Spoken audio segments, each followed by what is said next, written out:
Perhaps we need some outside universal threat to make us recognize this common bound. I occasionally think how quickly our differences worldwide would vanish if we were facing an alien threat from outside this world.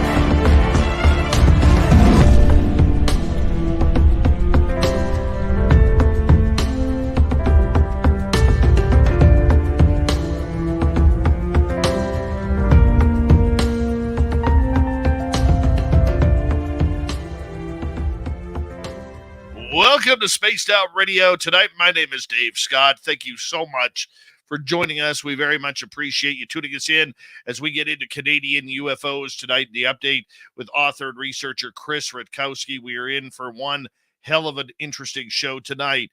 Let's say hello to each and every one of you. We got Sugar Britches in the gold medal position, and B with the silver, Race Fan taking home a bronze medal. Hi, Roy Boy and Brown Dwarf, Dino Bravo, Kurt M. D. Cohen. Good to see you all. James Weston, Henry E. White, how you doing? Ozzie Sue, good to see you. James, we already said hi. Hi, Jessica. And Kathy Evans, how are you? Kathy Evans will be signing autographs after the show. Line up to the left of the studio, if you don't mind, to the left of the studio. Continuing on, we have Love V Love. Hi, Vanessa. Raymond L., good to see you. Human Carl, a great human Carl you are. Thank you for joining us in your service in the United States Air Force. We appreciate all veterans around here. To Mothman, what's going on? How you doing? Area 51, good to see you. And who else do we have here? Laura Lobbs, good to have you back. All right, continuing on with our roll call tonight. We have up next Lisa C. and Pink Volo. Good to have you both here. Hi, Jen A. Nice to see you. And Dave Walters from Kamloops. Nice to have you back. And Trot Dog. Always a pleasure. Trot Dog will be signing autographs after the show as well. Line up to the right of the studio, if you don't mind. To the right of the studio. Holly, where you been? You've been disappeared for a long time. Good to have you back, man. And continuing on with our roll call, number 11 in your program, starting at center ice from Stockholm, Sweden, Lars Jansson. There he is, going to put up 52 points in the first half of next season, guaranteed. Okay, continuing on, John Corner, nice to have you here. And Rose Brooks, Peppa H., Philip Baca, Nick Atkins, the Paisley Wave, Peppa H. again. And Vash the Impaler, thank you for coming on in. Richard Minnick, Millennium, my man. Susie B. and Sweet Shelley, thanks for coming on in. And there's Double Day. And who else do we have here?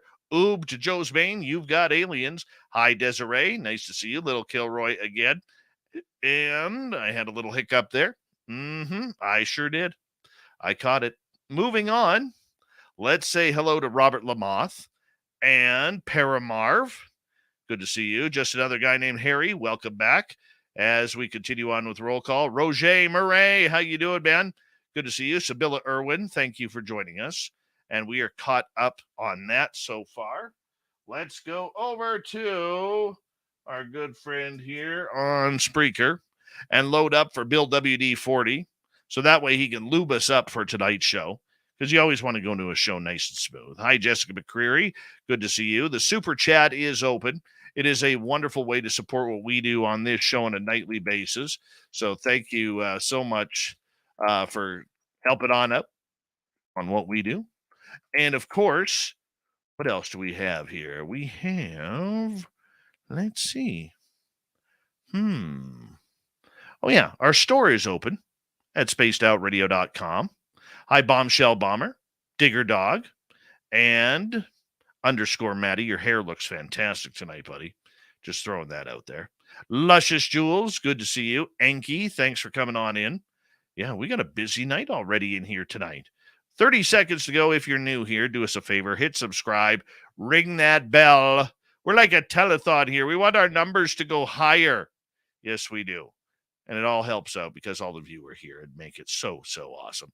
There's Bill WD40 in the Spreaker chat room. He's lubing up as we speak. And of course, all of you here as well. Going to make it a great night with Chris Rutkowski.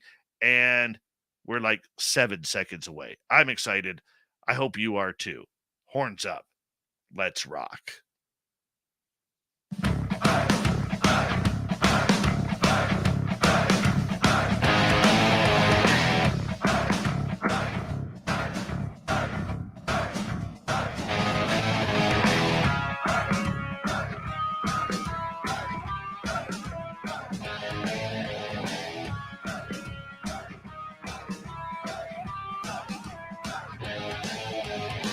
From the mountains of central British Columbia to you listening around the world, this, my friends, is Spaced Out Radio. I am your host, Dave Scott, sitting in the captain's chair of SOR headquarters. We welcome you to tonight's show on our terrestrial affiliates around North America, digitally on Odyssey Radio, TalkStream Live, and KPNL. All of our archives are free. Join us at youtube.com/Spaced Out Radio. Do old Davey the favor, hit that subscribe button.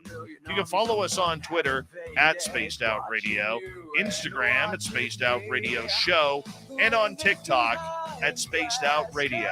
Our website, spacedoutradio.com. We have a plethora of features for you. Rock out to Bumblefoot, read the news wire, check out our swag as well. Tonight's show is brought to you by Chive Charities. Help make the world 10% happier by visiting Chive Charities today. You can find them on our website. We are heading north of the border tonight for great news in the UFO world. Author and researcher Chris Rutkowski brings the Canadian side of ufology. Then in hour number 3, from Among the Missing, Steve Stockton has a great story for us. Javier from Cryptid 559 has the Cryptid Report, and it's Dave 101 night.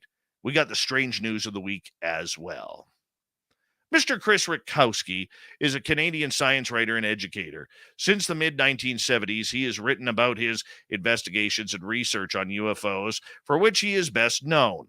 However, he has been involved in many other writing and media projects for more than 3 decades, including TV specials on the Monster of Lake Manitoba, planetarium shows, and newspaper columns around the country. He has published 9 books on UFOs and related issues, a collection of short stories, and has contributed to many other volumes, both fiction and nonfiction. But what he is known for today is being one of the greatest voices from coast to coast to coast when it comes to speaking about unidentified aerial phenomena. And that's why we have him on here, because there's been so much news coming out of Canada recently. Chris, good to have you back on Spaced Out Radio. And we should say congratulations on your retirement, because the last time we had you on, you were just getting ready to retire, and it finally happened. So congratulations to you. Thank you. Yes, I'm relaxing, trying to unwind, but at the same time, I still got lots of projects on the go. Thanks for having me back, and we'll see how this one goes.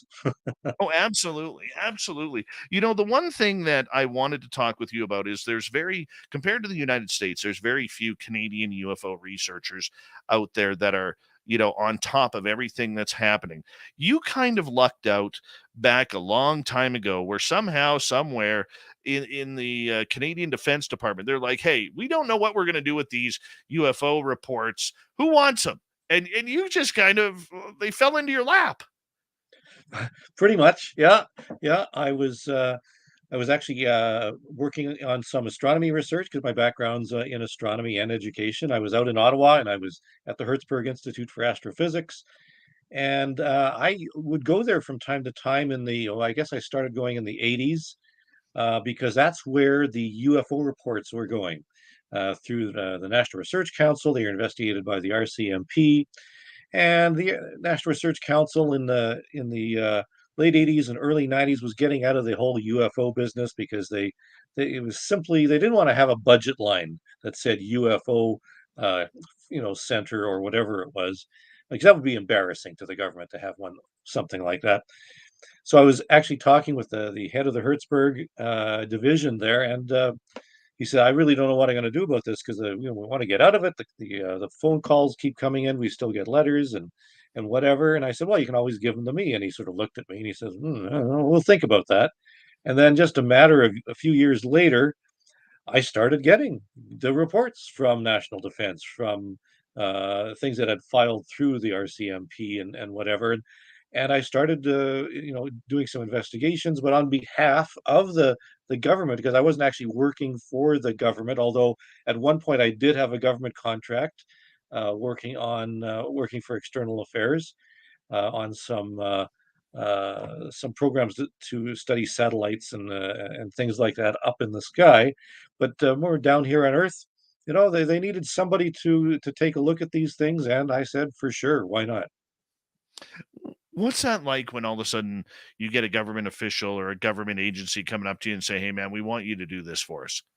I mean, not everybody gets that opportunity. No, no. Well, I mean, it's because I had worked on honing my reputation. I mean, because I was an educator, at a post-secondary institution. By this time, I had already been giving some talks and had some papers published. I actually have had papers published on the subject of UFOs in scientific journals. So it was sort of a natural fit for me.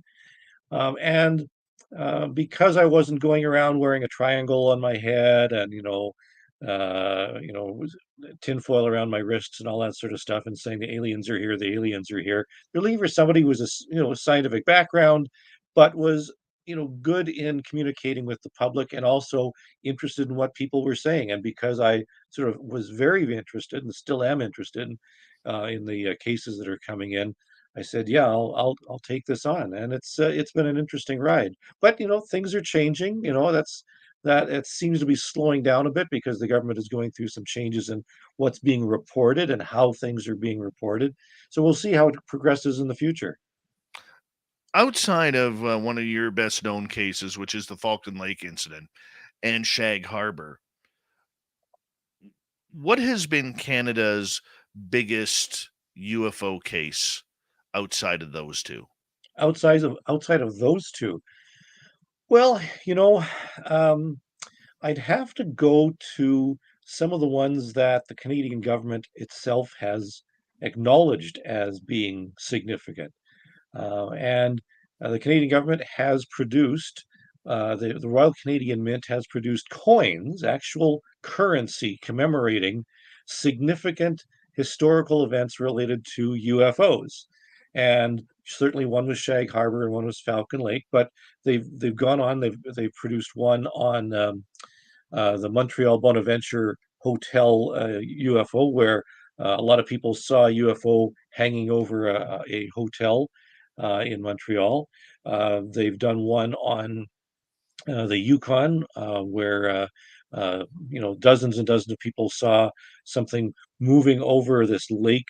This thing was described as one of the classic mothership, mile wide, and that type of thing in the Yukon. And they continue to produce more. And the Royal Canadian Mint, asks me about once a year or so, do I have any ideas for upcoming coins? And we talk about it, and I advise them on how it should look and that type of thing. So I suppose in that sense, I'm kind of working for the government. But it's an interesting fact that the Canadian government not only recognizes the fact that there are UFOs, but that they're of significant cultural importance, that you commemorate them with a coin. And that's pretty significant too. Getting to the coins has just been going on like 5, 6 years now, and a couple of those coins are actually worth well over $2,000. And I wish I would have got them when I could have. Because now I'm thinking, gee whiz, how did I miss out on this? But I got to ask you, because the Royal Canadian Mint can't do anything without the sign off of the Minister of Finance. And I didn't know, when they made special commemorative coins, that UFOs were a part of Canadian heritage.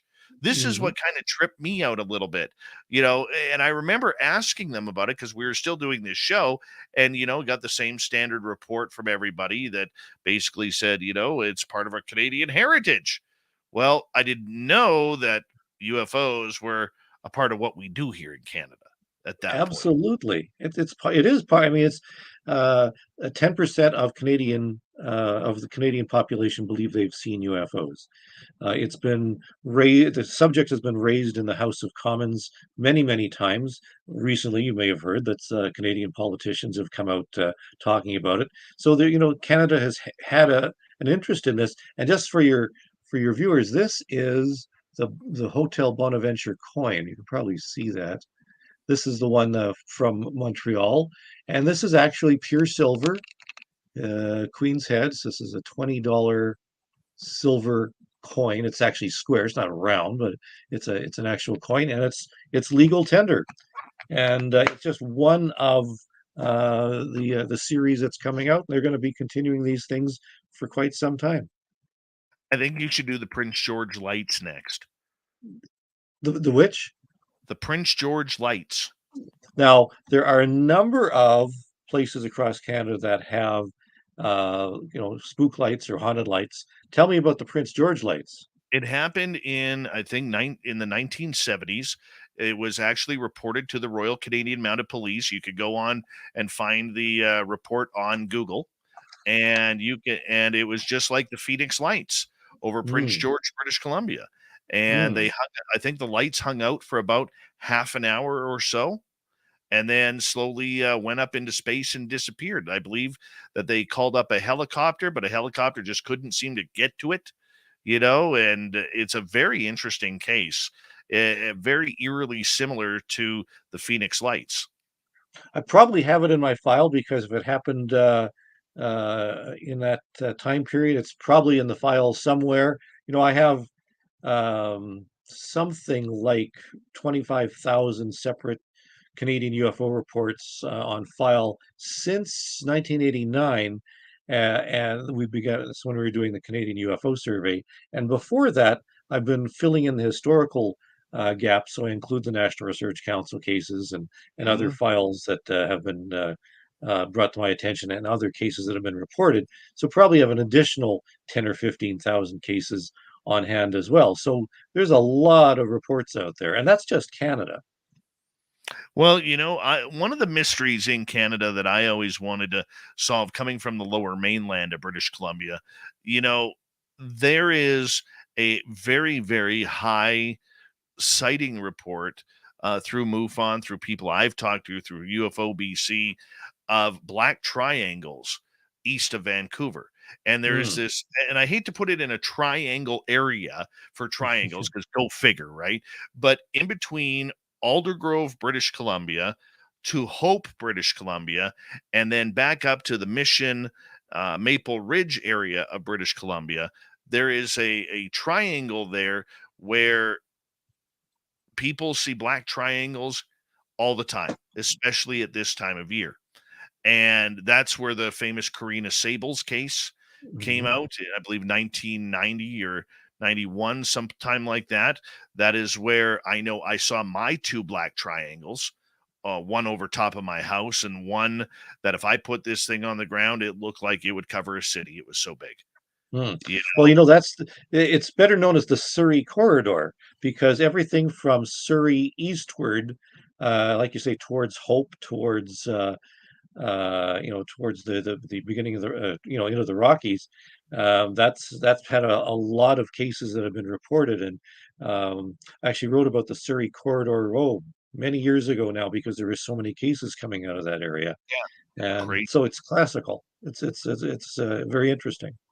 I think it has something to do with the fact that just south of the border, if you cross the border and you travel like 15 miles south, you if you follow the water line of the Pacific Ocean, you have nuclear facilities right there, and nuclear submarines, nuclear aircraft carriers of the United States Navy right there, and I think that might have something to do with it.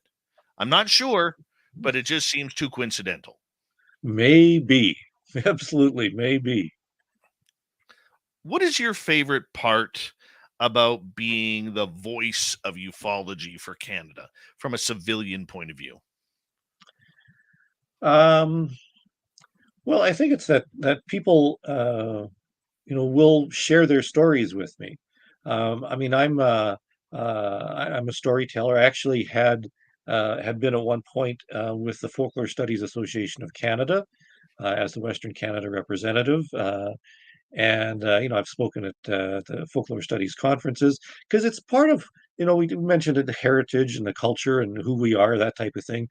um, UFOs are part of our human makeup, it seems, in some ways, because 10% of Canadians believe they've seen UFOs, and you go to a dinner party or to a bar or to a football game or a baseball game or something, and subject of UFOs comes up, and everybody seems to have a story about either themselves or their uncle or aunt or son-in-law twice removed or something like that. And we have this desire to share that type of thing. I mean, there's this stigma, true, about UFOs that people think, oh, you're crazy because you've seen a UFO, but it's so common now, and because the stigma is being really washed away by a lot of the interest that's going on right now. People feel more comfortable, and when they find out that you are, willing to listen and willing to try and figure out what people have seen. They want to say, the people come to me and say, I saw this. Do you know what it was? And in a lot of the cases, most of the cases, I can probably figure out what it was that they saw. Honest mistakes or things seen from a funny angle or something like that. But every so often, there's a few cases that are really quite puzzling and deserve a little more attention. And those are the interesting ones. We're kind of like, I suppose, detectives, and that we're gathering the information and trying to solve the mystery. And sometimes we do, and sometimes we don't, and it's quite a challenge. So that's the part of the interest is to challenge, to try and better understand what it is that people are experiencing and what it is that people are seeing. So, do you think that, considering Canada does not have a great sized military, in fact, when they change out the old CF 18s for F 35s, there's going to be literally 65 F 35s covering the entire nation, which is the second largest country in the world. We don't have a big Air Force.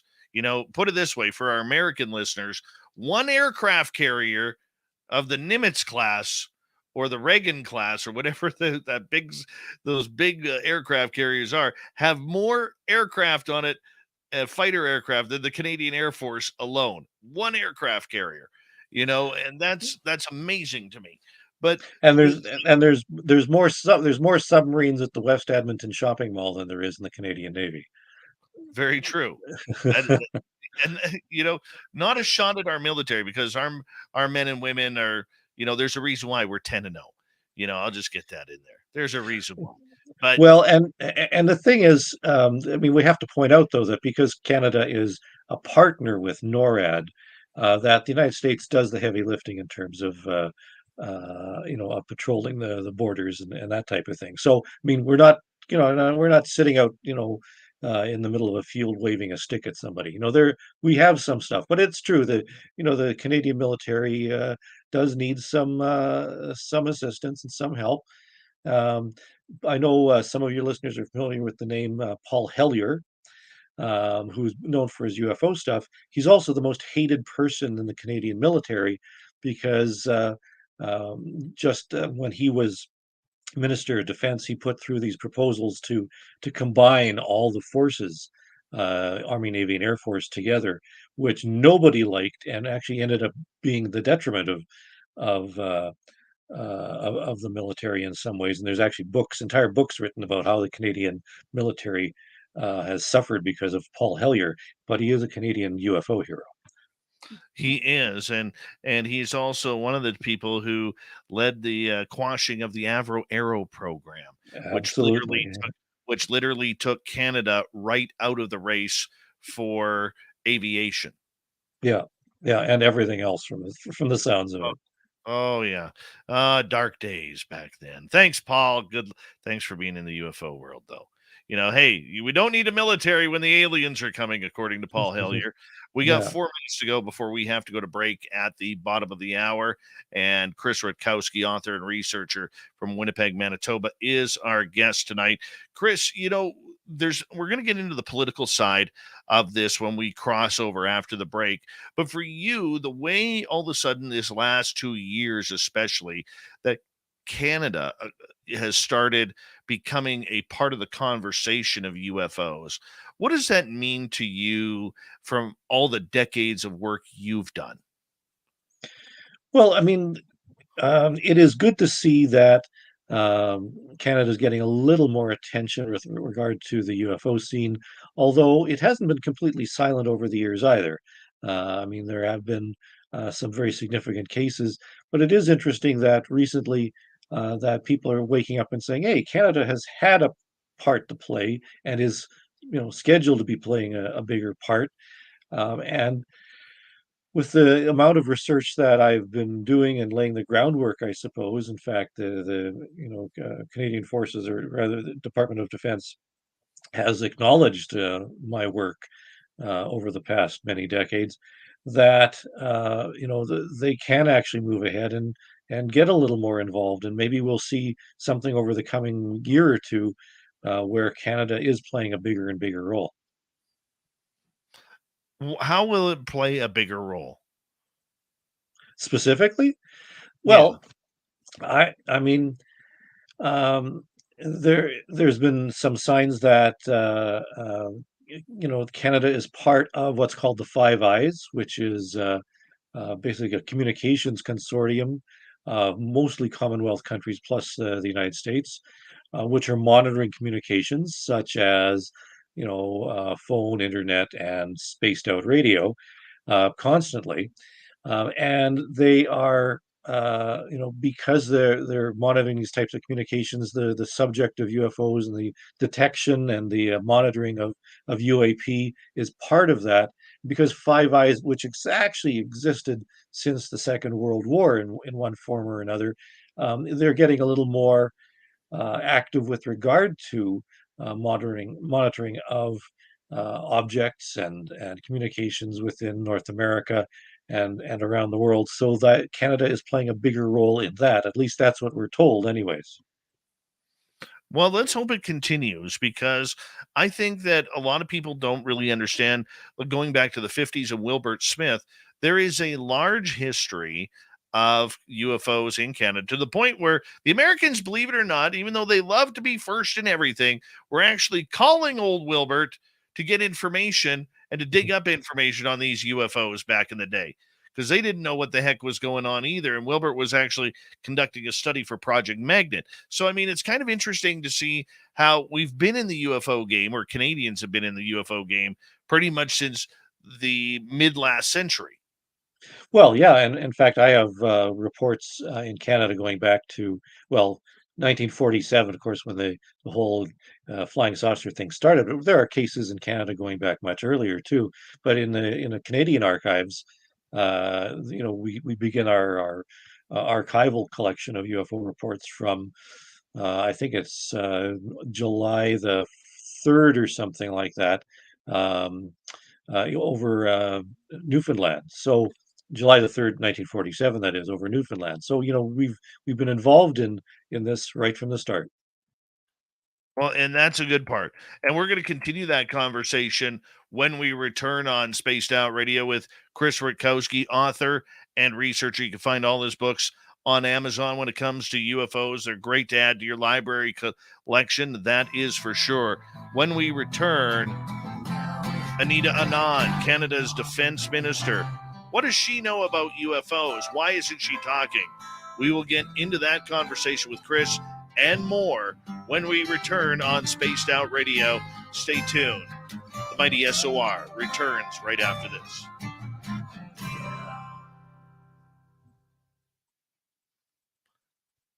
And we're clear. We are There clear. you go. There's 1/2 hour down. Geez. Hard to believe we're done that already, but that's okay. Time flies when you're having fun. Oh, yeah. Oh, yeah. Hello, James Escobar. Welcome to SOR Chat. Kevin Clark, good to have you back. Thomas Rock, good to see you. Mama Susan, thanks for coming on in.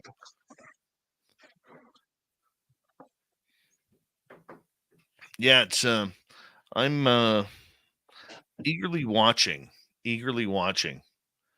what's going on, and our co-sources were having a good laugh, and we'll get into this during the show, but they were having a good laugh over watching a certain weaponized podcast blow up everything. Yeah. We'll get into that though. But I found that quite interesting, that's for sure. Yeah, thanks, James Weston. I'm responsible for so much of his missing time. Blame Yep. me. When in doubt, blame old Davy. That works for me. Are you working on any new books right now, Chris?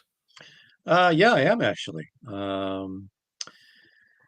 I don't have a title for it or anything, but it's actually going to kind of be the sequel to Canada's UFOs Declassified. It because that one really only goes up to about 1985 or something like that.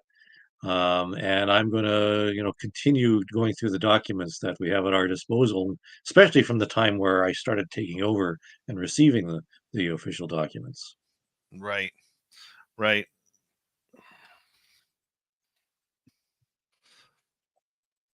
And when do you hope to put that out? Oh, we're still a year or two away from that. It takes some time to throw all that stuff together. I'm actually still waiting for some of my access to information requests to come through too. Oh, very nice. Very nice. I'm still 4 years of writer's block for my own book. Yeah. Yeah, it takes a while. It does take a while. Every time I have a spare moment, it's the last thing that's on my list to get to. Yeah. And I actually had something like that today too. I thought, should I sit down and try and pound out a few more paragraphs or chapters? So I sat down and it was so nice and warm. I thought, nah. I went out and laid in our little gazebo in the sun and just relaxed. So it was good. You strike me as the kind of guy who has a hammock. It's actually we do have a hammock. We have to take Uh, it down because one of the poles wasn't doing too. So it's actually I don't know. It's a wicker sofa kind of thing outside. mm-hmm. Yep. I was just happy I was out throwing a football with my son earlier, and I was surprised at how few mosquitoes we have left. We made it through another mosquito season. Yeah, and we've had very, very few mosquitoes here. Manitoba is known for mosquitoes, but very, very few. That's good. That's good. But a great thunderstorm. We had really bad thunderstorm about 2 hours ago, and there's another one on the way. So we'll see. It's knocked the power out a couple of times, so far so good. Well, hopefully it doesn't happen in the next 90 minutes, knock on wood, because Yeah, otherwise I'm blaming aliens. yeah, yeah. You still waiting for that first alien encounter? My own? Yeah.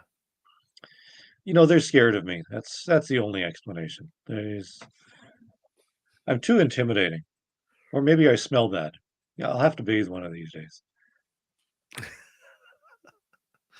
I hope you get one, man. I hope you get one. Just one. It's a little tiny one. And we'll see Well, how. I actually did find. Well, I mean, I did file a UFO report when I had seen a light in the sky that turned out to be a plane, but I found it in the National Research Council in the archives in the Library of Canada, Library and Archives Canada. My own report is actually in there. Oh, cool. So that counts, I suppose. But That I've been in works. I've been in places where, guaranteed you'll see UFOs, and I never saw anything. So, Uh, 10 seconds here. Thank you to Deb and John for the great super chats. It's a wonderful way to support what we do. And here we go.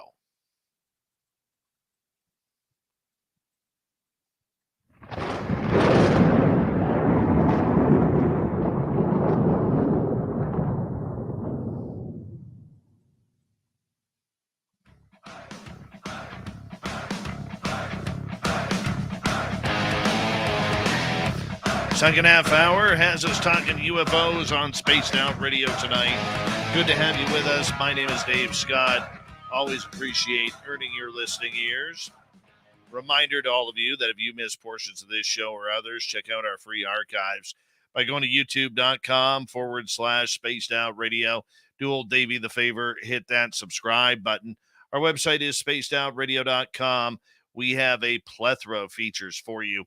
Rock out to Bumblefoot, read the Newswire. Also check out our swag. Follow us on Twitter at Spaced Out Radio, Instagram at Spaced Out Radio Show, and on TikTok at Spaced Out Radio. Here we go. Chris Rutkowski, author, researcher of everything ufological up in Canada. He's one of the best in the nation when it comes to gathering reports and putting it all together for an annual piece that he puts out in the mainstream media. Chris, thank you so much for joining us. good to be here again.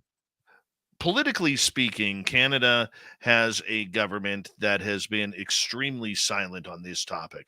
Justin Trudeau's government, which has full reign of power in the country, really hasn't got into this subject. And yet we know that the Prime Minister himself has been read into this at least twice since 2019. We know that his Minister of Defense, both his former Harjit Sajjan and now Anita Anand, have been read in on this subject. Why do you think the Canadian Liberal Party and the government of Canada hasn't been as vocal about UFOs as we've seen the opposition Conservative Party?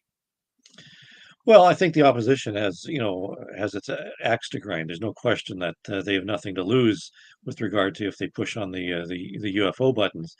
It's not just the Liberal government. I mean, the previous governments have been pretty quiet with regard to the UFO thing as well. I mean, there have been a number of ministers of defense that have been documented as having information about UFOs, and as I mentioned, it's been mentioned in the House of Commons many times, and politicians have been relatively vocal over the years from time to time. Why this one? Well, I mean, the same reason that Joe Biden hasn't, come out and spoken publicly about UFOs. He's got a few other things on the go right now, and because the subject and a lot of the information that's being flying around is really muddy. With a lot of claims. I mean, there's congressional hearings and so forth that are coming up, and in Canada, there's questions in various committees and House of Commons and so forth. But in terms of the meat, there's not enough that you can hang your hat on, and probably not enough voters who will come out of the woodwork and vote for one government or another, whether it's conservative or liberal or NDP. Uh, if one government comes out in favor of releasing all the UFO documents and so forth, like some politicians have said they did, but that has never been happening. Do you think if the role was reversed right now, or, Canada is due to go to election within the next 2 years, if not sooner, because it is a minority government, do you see the UFO topic coming up in the conversation?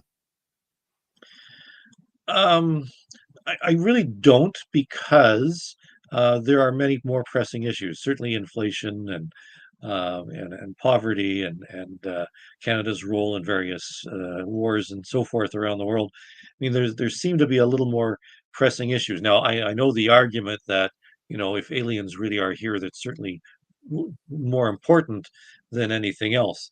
But because the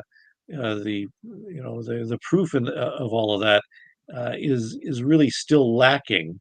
There are some more issues that are more important to more people. The person on the street going to a food bank doesn't care about the aliens at this point. A person who is having trouble getting medical insurance or medical coverage, the alien thing probably isn't as important. So there's all these issues. But to put it in perspective, I mean, during the 1950s and 60s, when the Americans were working on the moon race and eventually landed on the moon in the late 1960s, that did spin off into a lot of science stuff and education that did benefit a vast majority of Americans. So there are reasons to talk about this and to keep pushing the agenda, but I wouldn't hold my breath anytime soon. Do you think that if the Conservative Party of Canada wins the next election, okay, within the next couple of years, that Larry Maguire continues his pace on UFO disclosure or trying to put a UFO group together with Dr. Mona Niemer, the top scientist in Canada? Well, I think if the Conservatives go in, certainly Larry Maguire will, continue to advocate for the subject. Probably also with Raquel Dancho as well. I mean, she's also spoken out about the subject of UFOs or UAP. Oddly enough, they're both from Manitoba, so I'm in the right location for all this too. Well, let's see how far Raquel Dancho goes because her and her husband are expecting their first child this fall, and motherhood, you know, uh, is going to take priority for a little while over the House of Commons. That's for sure. Well, So that's true. Although we saw in New Zealand that wasn't necessarily the case. very true, very true. Canada has been, uh, you know, as we know, as we talked in the first half hour, had a great history for UFOs, in the past. Why do you think, or how do you think, all of these different agencies kind of fell off the board with having it so organized in the past? Well, that is a very interesting question because the flying saucers were the property of the Royal Canadian Air Force originally, and the subject got uh, handed off to the National Research Council in the 1960s, and Hellier was certainly part of all that.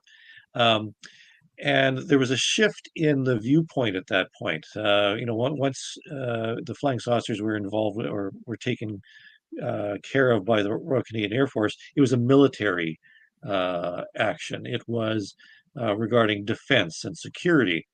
Once it was passed on to the National Research Council, it became more of a scientific issue. And with the Royal Canadian Mounted Police, who were assisting the National Research Council of Canada in the study of the UFOs and the collection of UFO reports, that almost made it kind of a police issue, too, an intelligence issue. So we had the shift from military to science and intelligence. And then when the National Research Council kind of got out of the UFO biz in the 1990s, and the RCMP officially did too, it became sort of a no man's land. Transport Canada certainly took, part of that back and continues to this day. But also, it seemed to go back to the Canadian Forces to national defense. So there's sort of I don't know, this shifting of the landscape that seems to be going one way or another, and also civilian involvement. NAV Canada, which is the sort of the recipient of a lot of the pilot UFO reports, is a non-governmental organization, and it's not subject to access to information requests, and it's not subject to direct government intervention. So there's a suspicion that someone in NAV Canada actually has all the UFO reports from pilots and isn't letting them go. They're certainly not telling us about them, and you can't access them because they're not part of the government. So there's a number of factors at play here, and I have no idea where it's going to eventually settle down. Although with the new Sky Canada project by the Canada's top science advisor, the idea was to coordinate and try and figure out which agencies in Canada are in fact in receipt of UFO reports or doing some studies on the subject, and figure out better ways of doing that. The good news is that in an early version of the proposal of which was presented regarding Sky Canada, they at least mentioned me, that I'd been doing my, the collection and studying of UFO reports for decades, and there's still a recognition of that, of some of the questions that they're asking about UFOs in Canada and UAP in Canada, how many there are, how's the distribution in provinces, and so forth. That's readily available through the Canadian UFO Survey. So the hope is that they'll certainly have a civilian component to this, although what that's going to look like is anybody's guess. Chris Rutkowski, author and researcher in Canada, is our guest tonight. UFOs over Canada is the subject. Chris, the idea that so many different parties in the Canadian House of Commons are actually talking about this subject. We know that there is members from the Conservative Party who have teamed up with members of the New Democrat Party, along with the Bloc Québécois, who only seem to have, interest in what happens in Quebec. There's enough MPs, members of parliament out there who actually have a real keen interest in what's going on here. Does the interest in this subject surprise you at all after 30 years of doing this and meeting with people in Ottawa? No, it doesn't surprise me. In fact, I'd been approached by politicians years ago. In fact, in the 1970s, I was approached by Ed Schreier and his brother Lloyd, um, to give a presentation to them privately about what's going on with UFOs. And then over the years, a number of politicians had contacted me, and even senators have contacted me about the subject. So I'm not surprised by all this, because it's been an ongoing issue, whatever government's been involved.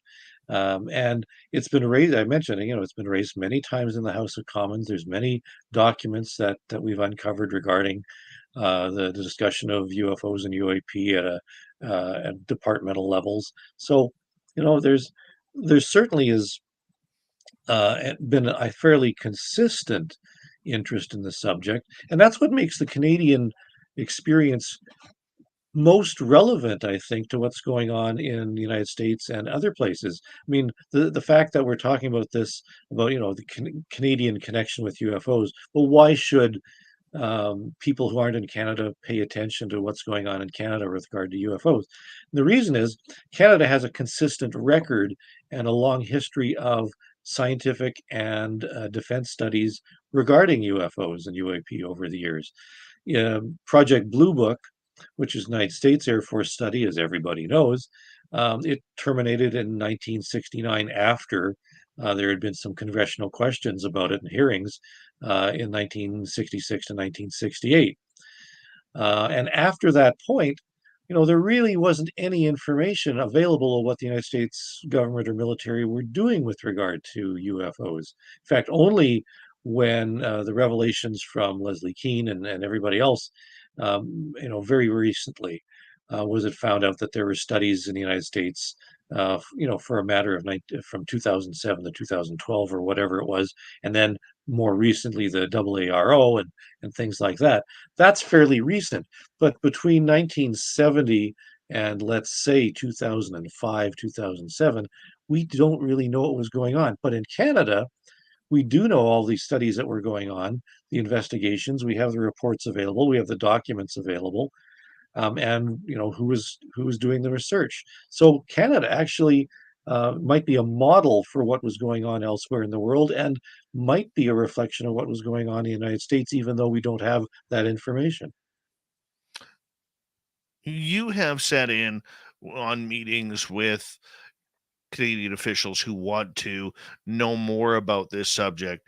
Are they like when you talked with them, were they very naive or very interested in learning that this phenomena is happening north of the border? Had they had any of their own sightings?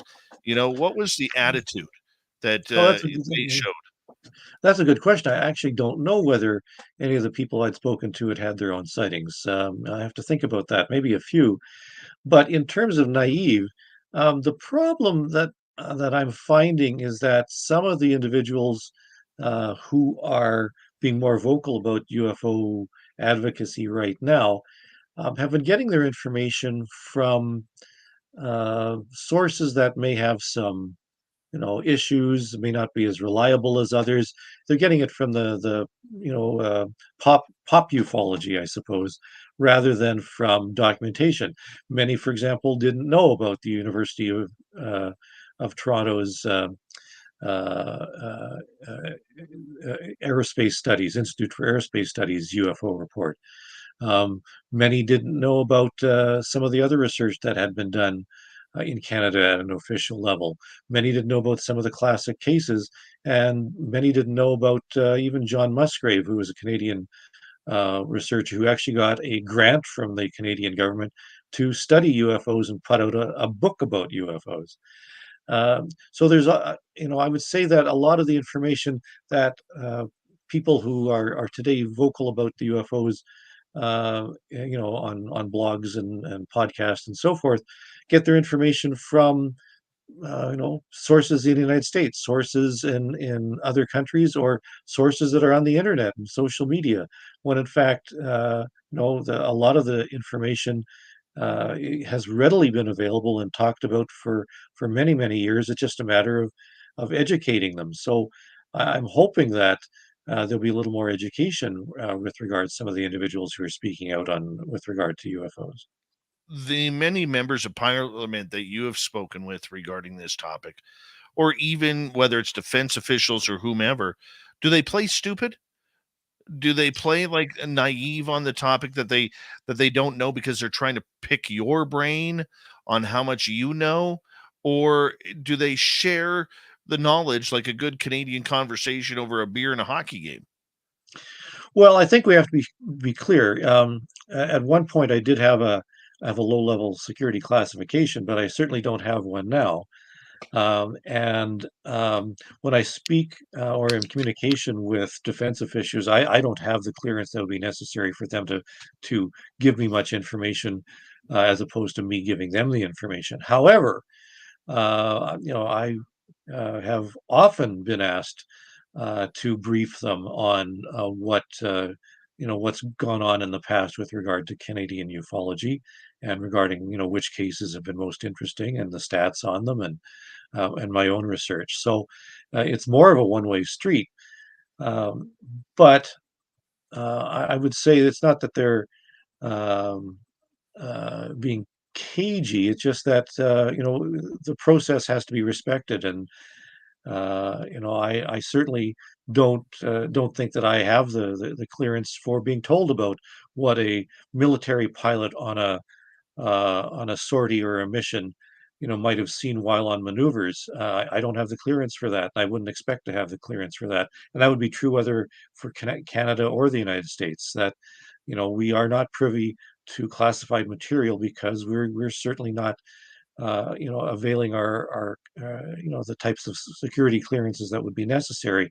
And that certainly explains a lot of the cases that were described by the AARO, by Sean Kirkpatrick, as he mentioned, that in the briefing that he gave to NASA and to other organizations, that there are cases that are taking place in military theaters that we are simply not, we don't have the right to know about that type of thing because it could compromise the operations themselves and put some of the troops and certainly military and civilian personnel in danger. So, we have to walk a very fine line here. We want the information, but at the same time, we have to respect that, a lot of the information is classified. I understand that it always comes down to national security, but there was a few months ago, a note from the National Defense Department that they had found zero threat narrative of UFOs in Canada, which is quite the contradiction of what we are hearing south of the border, where everything has been about a threat narrative from wherever these things are from. How in such a in such a short distance of one borderline do they go from a threat to a non-threat? Well, although you have to point out that if you still contact um, United States Space Force or the United States Air Force itself, specifically about UFOs, their party line is still that UFOs don't represent anything of significance, or UAP don't represent anything of significance, and that there's no connection with aliens and all this sort of stuff. That's still the party line, whether you're Canadian or American or whatever country you want. What's happened recently is that in the United States, where military personnel have been encouraged to report UAP, and that there's been a concerted effort, largely because of pressure from some politicians, to study the phenomenon a little more carefully. And as we've heard from Sean Kirkpatrick down in the United States of the AARO, that there still hasn't been much in the way of a security threat. They haven't found anything that's really puzzling. There's a couple of cases which are unknowns, but that doesn't mean that they will never be explained. It just these types of things are you have to watch the semantics of what people are saying, that they don't have the absolute proof. They don't have sufficient evidence to rule this and that out. So I'd say both sides of the border are saying the same thing, although in different ways. Well, that sounds confusing. It It does. We got two and a is half. confusing. I'm confused. Absolutely. Well, I know one fighter pilot that I have talked to, happens to be family. And I recently met him because I don't usually hang out with that side of my family. And he was telling me that there is no protocol within the Canadian Armed Forces to report UFOs. Okay. Well, and that's one of the problems, and that's why Sky Canada has been tasked with trying to figure out the best ways that things can report UFOs. But it's true, there's no protocol. The same thing in the United States, that there was no protocol for reporting UFOs, believe it or not, which I find difficult to believe, because there was. Project Blue Book had a wonderful mechanism for pilots to report UFOs back in the 1960s, but magically now they didn't have one, and they had to devise one, which we are not privy to. We've heard that there's a mechanism for doing so, but we don't know what it looks like. We don't know what questions are asked. We don't know how many cases precisely there are, although Sean Kirkpatrick has been sharing a little bit of that. In Canada, what do you do if you see a UFO? It's hard to say. In fact, I have an entire blog post on what to do if you see a UFO, who you can report a UFO to. Well, the military doesn't seem to have a process in Canada. Transport Canada has a process for reporting UFOs from pilots and civilians as well. And those do get reported. And as a matter of fact, where is it now? I can actually quote you something here. Just tonight, Transport Canada posted an incident report. Curiously, we haven't had a lot of Transport Canada UFO reports recently. They seem to have stopped, in a lot of frequency about a year and a half ago. We used to get several, often sometimes several a month, but certainly many in a year. They've declined, and over the past year or beginning of this year, we've had very, very few UFO reports passed through Transport Canada. But just tonight, there was a report from June the 16th over Montreal at about, Well, let's save that report for when we come back from break here. Okay. Author Chris Rutkowski. You can find his books on Amazon, talking about all sorts of things dealing with UFOs. He's one of the best Canadian researchers on the subject. And we're going to get more into Canadian ufology, where it stands right now on Spaced Out Radio. Hi, Toothbrush. How you doing? All right, we are clear, Chris. And we're going to take a quick break here. I'm going to put you back in the green room. I'll be back in a couple minutes, okay? Okay, tinkle time. Yes, definitely tinkle time. Be right back. Going to tinkle, people.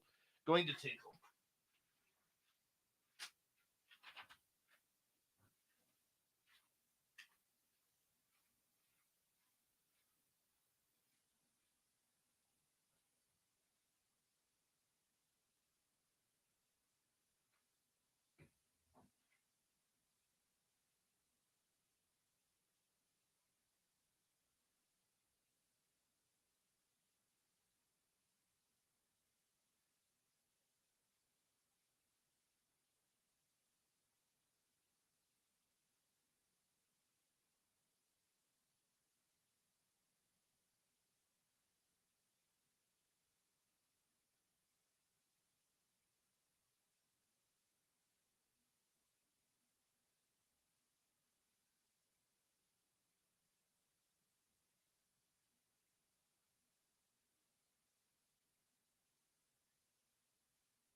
Get some breeze going through here. Hello, Chris. I'm back. You certainly are. I am. I am. We got to get our artist Dirty Filth to get you a book of his cryptid cartoons that has a lot of Oh, UFOs and aliens in it. very good. Yeah. Yeah. All right. Let's see who else is here. Sweet Tony D. Good morning to you in the UK. Thank you for joining us. And let's see who else is here. LC, welcome. And we're caught up there. I'm sure everybody is having some nice UFO beer tonight as you're sitting back Oh, I watching didn't. us here. Where'd you get that? This Is is that a? it's a limited edition Falcon Lake UFO beer from Manitoba. I will have to check that out. Yeah. And where's my glass? I have a glass somewhere here. Oh, and of course we've got the UFO. No, it actually stands for unfiltered offering. Oh, So very there's nice. Harpoon has a series of UFO beers as well. So Right on. We have 10 seconds left. Thank you to John and Deb for the great super chats. Very much appreciate the love. And here we go with hour number 2, everyone. Oh, hey, Clam.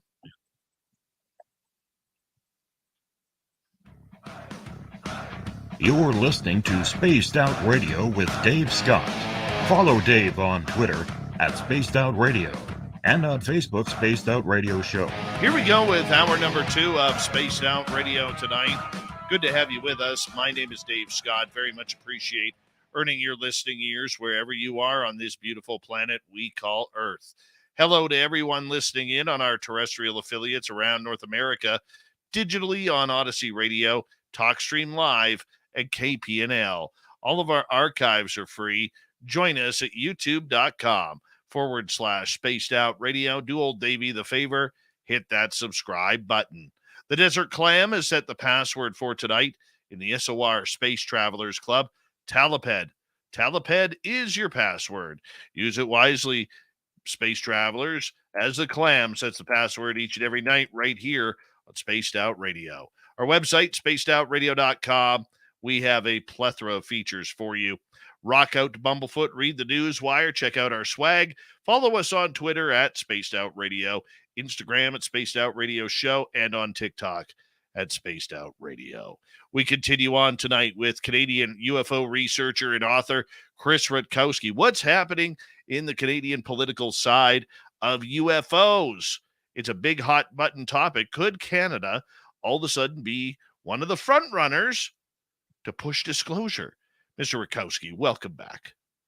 thank you. Sorry for bumping into the break there. I was just about to read a report that just came in Sure. tonight, June the 16th. That happened over Montreal, and this comes from Transport Canada. The incident is called a controlled airspace unauthorized entry, and it says that on that June the 16th, and I'll just read it. A stationary target was observed on radar at the Mirabel Airbus facilities at a maximum altitude of 4,300 feet without prior coordination. End of target display at 23:58. So something was detected on radar, and there was nothing there. And after a while, it just simply disappeared. And this comes from a report from Transport Canada. It wasn't called a UFO report. There are UFO reports that are filed, but they seem to have petered out for a while now. But this was reported, and it's just classified as unknown. So I don't know what that is. We don't know what it is either. I want to ask you, in the talks that you have had with members of the Canadian government and elsewhere, were you privy to any conversations involving members of the United States, whether it was Lou Elizondo, Chris Mellon, or even David Grush? Well, I do know that that Larry Maguire has spoken with Lou Elizondo and a few others from that group. In fact, Lou actually briefed Larry Maguire before any Canadians briefed him, which I thought, well, maybe it would have been nice to get the Canadian side first, but he was briefed by them, and so when I briefed Larry Maguire, he asked me about a lot of what Lou Elizondo had talked about. So the fact that there is a significant American influence on Canadian politicians is to be expected, and it's just a matter of trying to emphasize the Canadian connection and the Canadian information a little bit more. I do know, for example, that um, right now there's been some push about supposed crashes of UAP in Canada. And we've investigated a lot of the reports, and we found more details than what are being presented. And so we have more accurate information than what's being presented on social media by a lot of the Americans. So I'd like to see, more Canadian involvement in these discussions, and certainly having me on Spaced Out Radio is at least injecting some of that into the public mind's eye and awareness. Well, you could blame me for the Lou Elizondo thing. Yeah, yeah, Yeah, okay. you can blame me, and I'm not even arguing about that. I kept that quiet until Elizondo busted me on this show last year, and admitted that I'm the guy who actually set up that conversation. There you So yeah, there's my 2 cents into Canadian history when it comes to UFOs. go. Were you surprised, though, that the Canadian government has, or members of it, have met with whistleblower David Grush at minimum twice? Well, I, I am interested in that because it would have had to have occurred some time ago, I think. And we do know that the timeline for David Grush goes back, at least a year or more. And it's interesting that Larry Maguire's letter that he sent to Anita Anand came out, months before Grush came out publicly, on some of the social media. But Grush had been talking about his experiences at UAP conventions and infamously at a Star Trek convention and things like that, well over a year ago, and had spoken with Stephen Greer and a lot of the people in the various UFO communities. So it's not at all surprising that members of the Canadian government or politicians had at least heard about him and perhaps met with him, at some point in the past because they were always involved in that type of connection. And if Lou Elizondo, had in fact been briefing some of the politicians, since the connection between Lou Elizondo and David Grush is fairly strong, that's not at all surprising. What would somebody like Grush have to say to the Canadian government, in your estimation? Oh, that's a good question.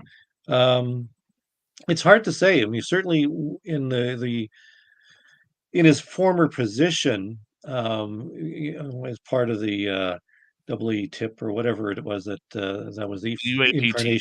Yeah, before the AARO, I know he certainly was privy to some cases that probably originated in Canada, so he has some information on what might have occurred in Canada. But a lot of what Grush is saying is, really identical to what contactees have been talking about since the 1950s.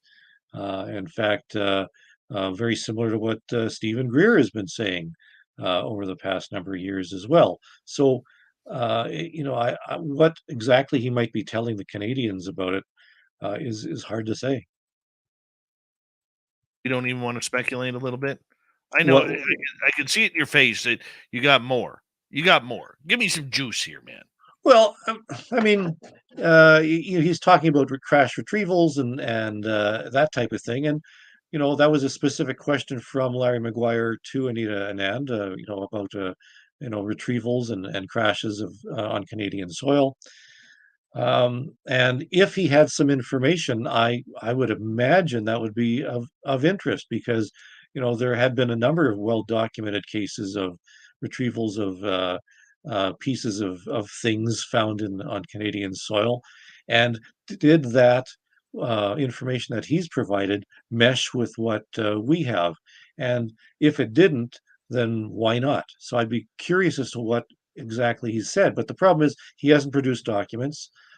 He himself says that he hasn't seen anything himself, which is very similar to what Wilbert Smith has said, which is very similar to what Stringfield had said, which is very similar to what a lot of people have said over the years. So, is this all coming from a disinformation campaign, or is actually something going on? I mean, people say, where there's smoke, there's fire.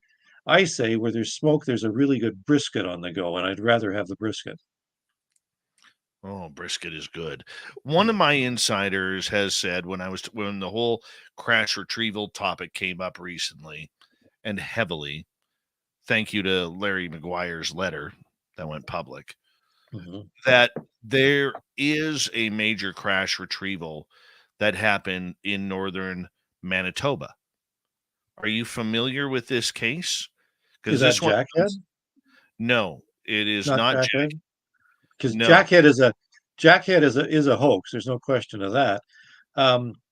If there was, I mean, I have heard rumors from time to time about crash retrievals elsewhere in Manitoba, but I've seen no documentation and no evidence that anything ever occurred. So, regardless of what your source is, I mean, we've had our finger on the button of on the pulse, or the pulse of what's going on in Canada for many years now, and we haven't heard any whiff of this. So I don't know. I've heard stories, from all sorts of parts in Canada where there have been crashes and retrievals, but nothing that really panned out. Yeah, this one was apparently, from what I'm hearing, near the Saskatchewan-Manitoba border, Oh, is up that the north. U2? Flin Flon, 1960. No, it was not a U2. Yeah, it was 1960. It was a U2. Many people have heard of Francis Gary Powers. If you don't, you Americans, brush up on your history. He was shot down while he was over the Soviet Union. Created quite a kerfuffle. Also in 1960, another U2 had to make an emergency landing on the Manitoba-Saskatchewan border in 1960, and the RCMP and military were called out to the site, and that's actually very well documented. I suspect that's what this, is related to. If not, I'd be very surprised, because we do know that that's actually a factual occurrence.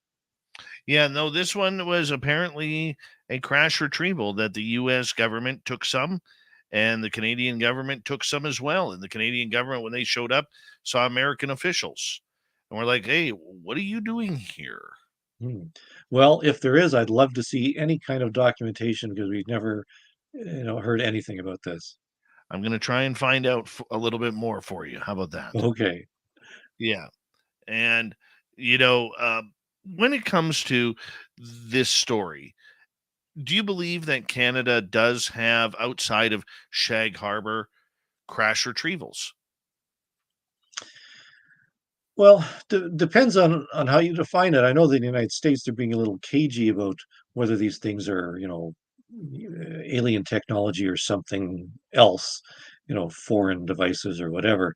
There have been a lot of chunks of things that have been crashing onto Canadian soil, whether it was Cosmos 954, the Russian satellite that came down in the 1970s or 80s. Now I can't remember the year.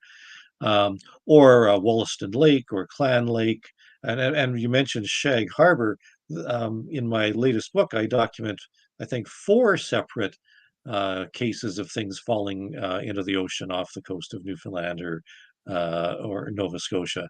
So, there have been a number of things that have fallen and that have been retrieved, pieces of debris, and in some cases, some larger things. So, do we have a program to examine the larger things?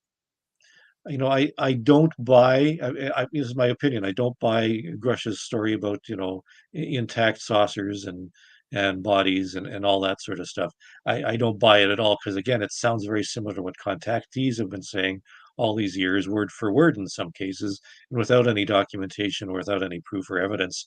It's just a story. If he can, if he can produce some of that, maybe under congressional testimony, once the inspector general gets a hold of it and finds out a little bit more, I'd be open to hearing about it. But at this point, it's a story. That's all it is. When does the stories become reality in your mind? Well, that's a very good question. um, I'm also on the Galileo project, which is the program that people have probably heard of, Avi Loeb. He's the Harvard astrophysicist who's just returned, as a matter of fact, from searching the bottom of the Pacific Ocean for pieces of an object that fell a number of years ago now. And he's come back with a number of pieces of something, microspherals, as he's calling them, of metallic spheres found at the bottom of the Pacific Ocean. And he's very clear about scientific evidence and scientific data.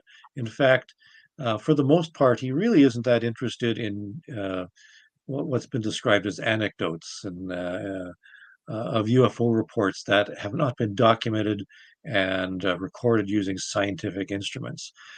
Part of the Galileo project is to develop instruments to detect UAP in the atmosphere. And there's a number of projects that are on the go that I'm involved with. But he's interested in the scientific data, and he really talks about the difference between UFO reports and detection of UAP using scientific means. I mean, as good as UFO witnesses are, their observational skills certainly aren't as good as, an infrared camera or, radar and all those types of instruments. So there's a limit to how good eyewitness reports are. That doesn't mean they're disregarded completely. And I side on the fact that, eyewitness reports are very important. We rely on eyewitness testimony in a lot of areas. And, eyewitness testimony, personal testimony is very useful in science, let's say regarding bird watching, determining how many monarch butterflies are in a certain area. And certainly, in the 1950s, humans were the only way of really observing satellites that were in orbit, that perhaps had instrument failures and that type of thing. So the human element has been very, very important in science and cannot be disregarded. But at the same time, we have to have more evidence, more proof, and the detection of UAP is of paramount importance to what's going on now. So, in terms of when does it become real? What do I need? I'm the ultimate doubting Thomas, I suppose.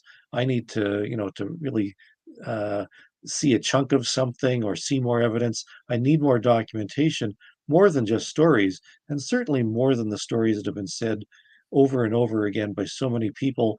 And in previous iterations of the stories, they've been proven wrong, or to have been, misconstruing them. So the fact that we're hearing the stories again means let's not embrace them completely, but let's not disregard what's being said either. So it's a fine line, but boy, we have to get more than just the briskets, no question. What is proof to you? Proof to me. Well, I won't go as far as Avi Loeb, who says that we have to get a piece of something that has a different elemental composition and radionuclides that are different from Earth, and then we'll know it from another planet. That's scientific proof. Maybe we'll get that, maybe not. But proof in terms of what happens. I mean, I've had people come to me. I've had pilots talk to me. I've had RCMP officers and other police officers come to me with stories of things that they've seen, not just objects they've seen themselves, but documents, and devices and all this sort of stuff. I've had, many people come to me with that. For me, it's important to listen and gather the information, but without the absolute proof and corroboration from a number of sources, it's going to be difficult to prove to anyone beyond a shadow of a doubt that that aliens are really visiting Earth. I know a lot of people accept that right now, but scientifically, we just can't say that for sure. We don't reject the possibility. And then by my saying that, a lot of skeptics and debunkers call me a believer. A lot of people, who are listening right now and watching right now say that I'm probably a debunker. But the reality is the fact that I'm talking about it and I study the phenomena and I study the reports and I talk to people. I'm trying to get to the truth. So it's the quest for truth to me that's really important. Uh, and the quest for truth leads eventually to proof. But boy, that's the proof is going to be really elusive. It's a picture's not worth 1,000 words anymore, and with AI, uh, you know, pictures are much less valuable than that these days too. Very true. But, do we need a craft? Do we need one of these alleged crash retrievals that are out there to prove that we have had some sort of contact from some unknown species? Would that be the first? Would that even be allowed to come out in public? Well, yeah, I think that there's certainly, I mean, that would be definite proof if that can be proven.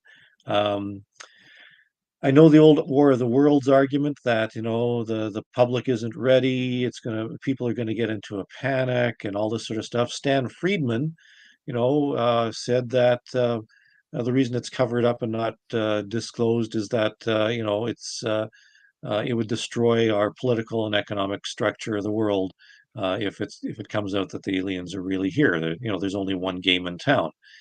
Um, certainly religion would be a problem. Society would be in shambles to some degree. But I think because we've been acclimatized, I mean, we've got the entire Marvel cinematic universe preparing us for the arrival of Skrulls and aliens, and we've been seeing so many movies and TV shows talking about the fact that aliens are here. It would be disappointing if that aliens didn't exist.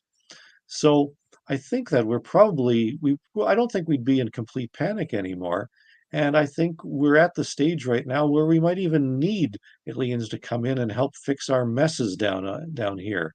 Maybe they've come out with ways of solving, food crisis, drought and famine, and maybe they've come out with a way of dealing with war. And certainly, if you've traveled between the stars, you probably have a way of, settling things more peacefully than by tribal warfare.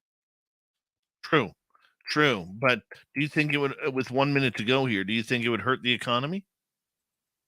If aliens came down, If well, there'd it, be a battle for there would be a battle for the alien technology to, who would be the first one to come up with, anti-gravity materials and all that sort of stuff. I think it would be shaking, earth shaking in terms of society for sure. well, you know what? I think it would be earth shaking too. I am not a believer in saying that this would be a peaceful journey, all right, for anybody when it comes to alien disclosure. I do not think humanity is ready for it. Not when we still have people partying like it's 14.99 on this planet. Absolutely. It just wouldn't make for a good party. I'm going to tell I'll you that. drink to that. I'll drink to that. Absolutely. Chris Rutkowski, we have him for another 30 minutes here on Spaced Out Radio, talking UFOs over Canada. What's going to happen next? Can the Canadian government play a major role in any sort of disclosure? We'll get to that and more next on the Mighty SOR. Stay tuned. Lots more show coming at you with the second half next on Spaced Out Radio.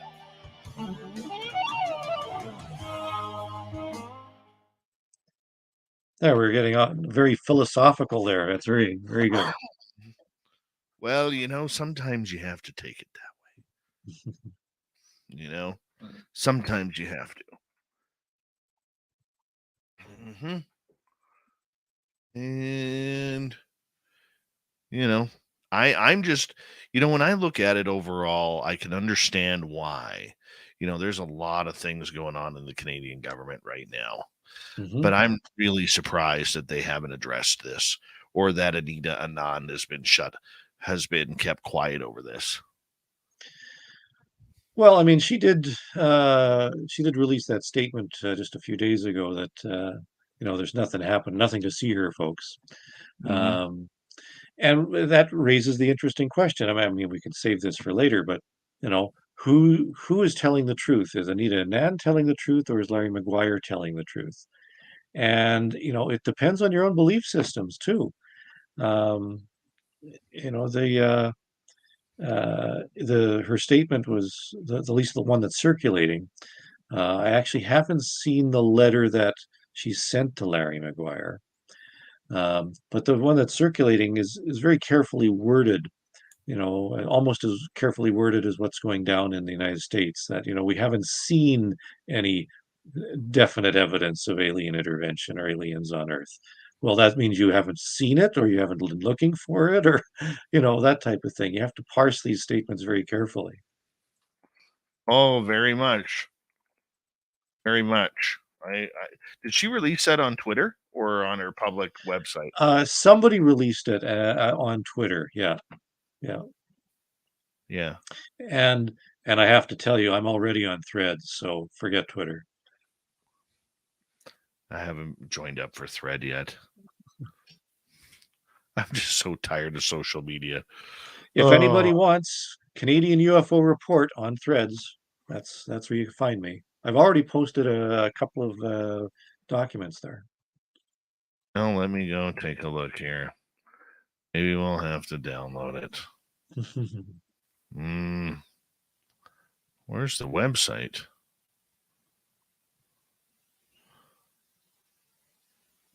It's on Google. Yeah, I'm looking for it on Google. Is it just an app, or can you get it on your computer as well? I have it as an app. I'm not sure whether it's on the computer or not. I don't think it's on the computer. I think it's. Oh, just through the App Store then. Okay. It's like Enigma, I guess. It's just on the app. Oh, Enigma Labs. Don't even get me started on them. Which is not available in Canada. I talked with Alejandro. I said, I can't get it on my phone. I'm just going to bite my tongue right there on everything because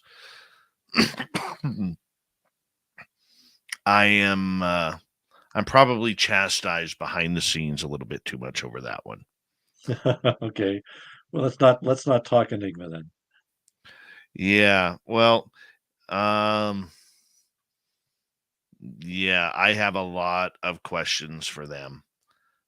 Many more than I did for the Stars Academy when I called BS on them. Yeah, well, and that's one of the problems. There's been so much stuff that's been going on and is going on that is muddying the waters, and you have to be able to have some ability to discern, and that's why I advocate for being a little more on the not necessarily skeptical, but don't embrace everything right away. Um, I often I I was gonna say, understand. I often say, don't believe the believers, but be skeptical of skeptics. I have a real issue with people who have doctored their resume in order to get to the positions they have. Mhm. And when you call yourself a journalist and an investigative journalist when you've never spent a day in journalism, and then you get high-end PR jobs in the UFO world, I have an issue with that. Okay, yeah. And I don't think people should be lying about their credentials. Mhm. Yep. So There, you got it out of me. There, perfect. Okay. And when I questioned the person on it, I got blocked. Oh, Yeah. boy, oh boy. Boy, oh boy. Yeah. All I asked him, could you tell me what beat you worked on? If you were a journalist, tell me the beat you worked on. Mm-hmm. Yeah. And I got blocked. Yeah. So Well, as a science writer, I enjoyed speaking with. hold on one Uh, second, friend. Here we go. Okay.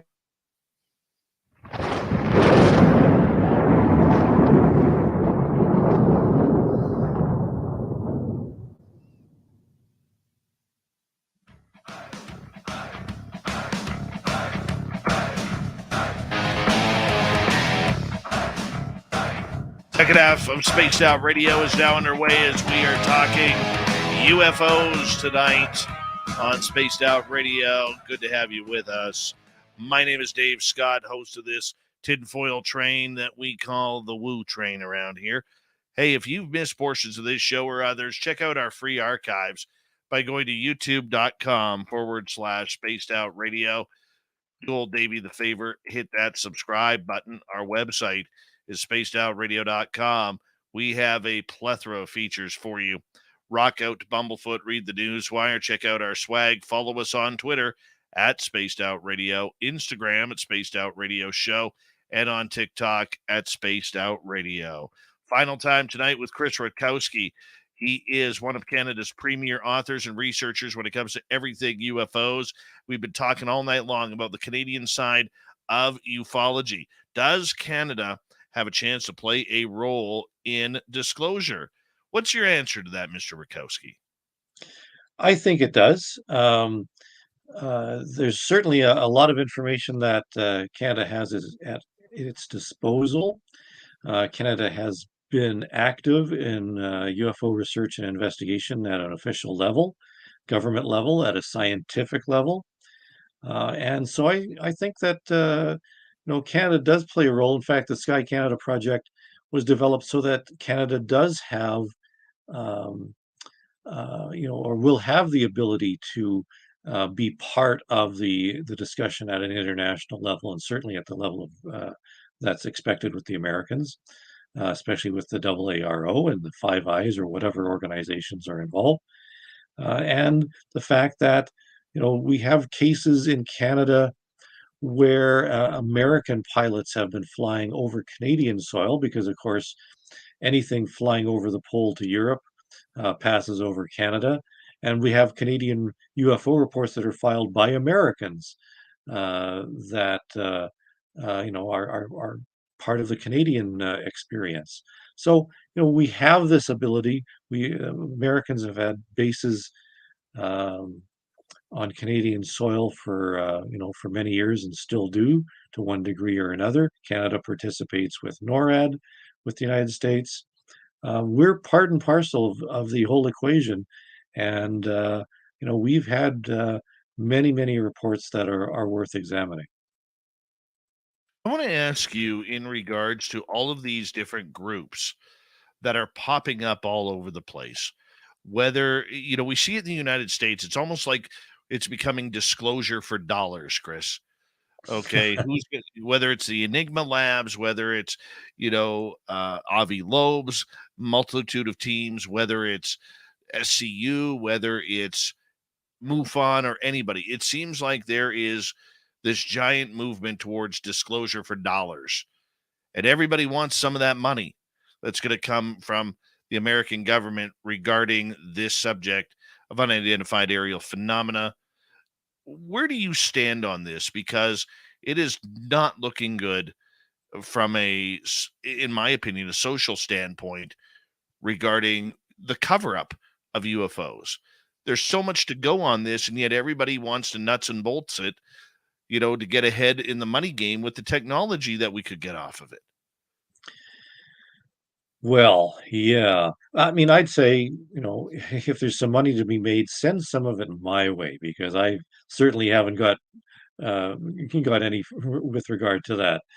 I've been when the government were sending me UFO reports, it was all out of my civic duty that I was doing this investigation. So, I certainly didn't get a piece of that pie.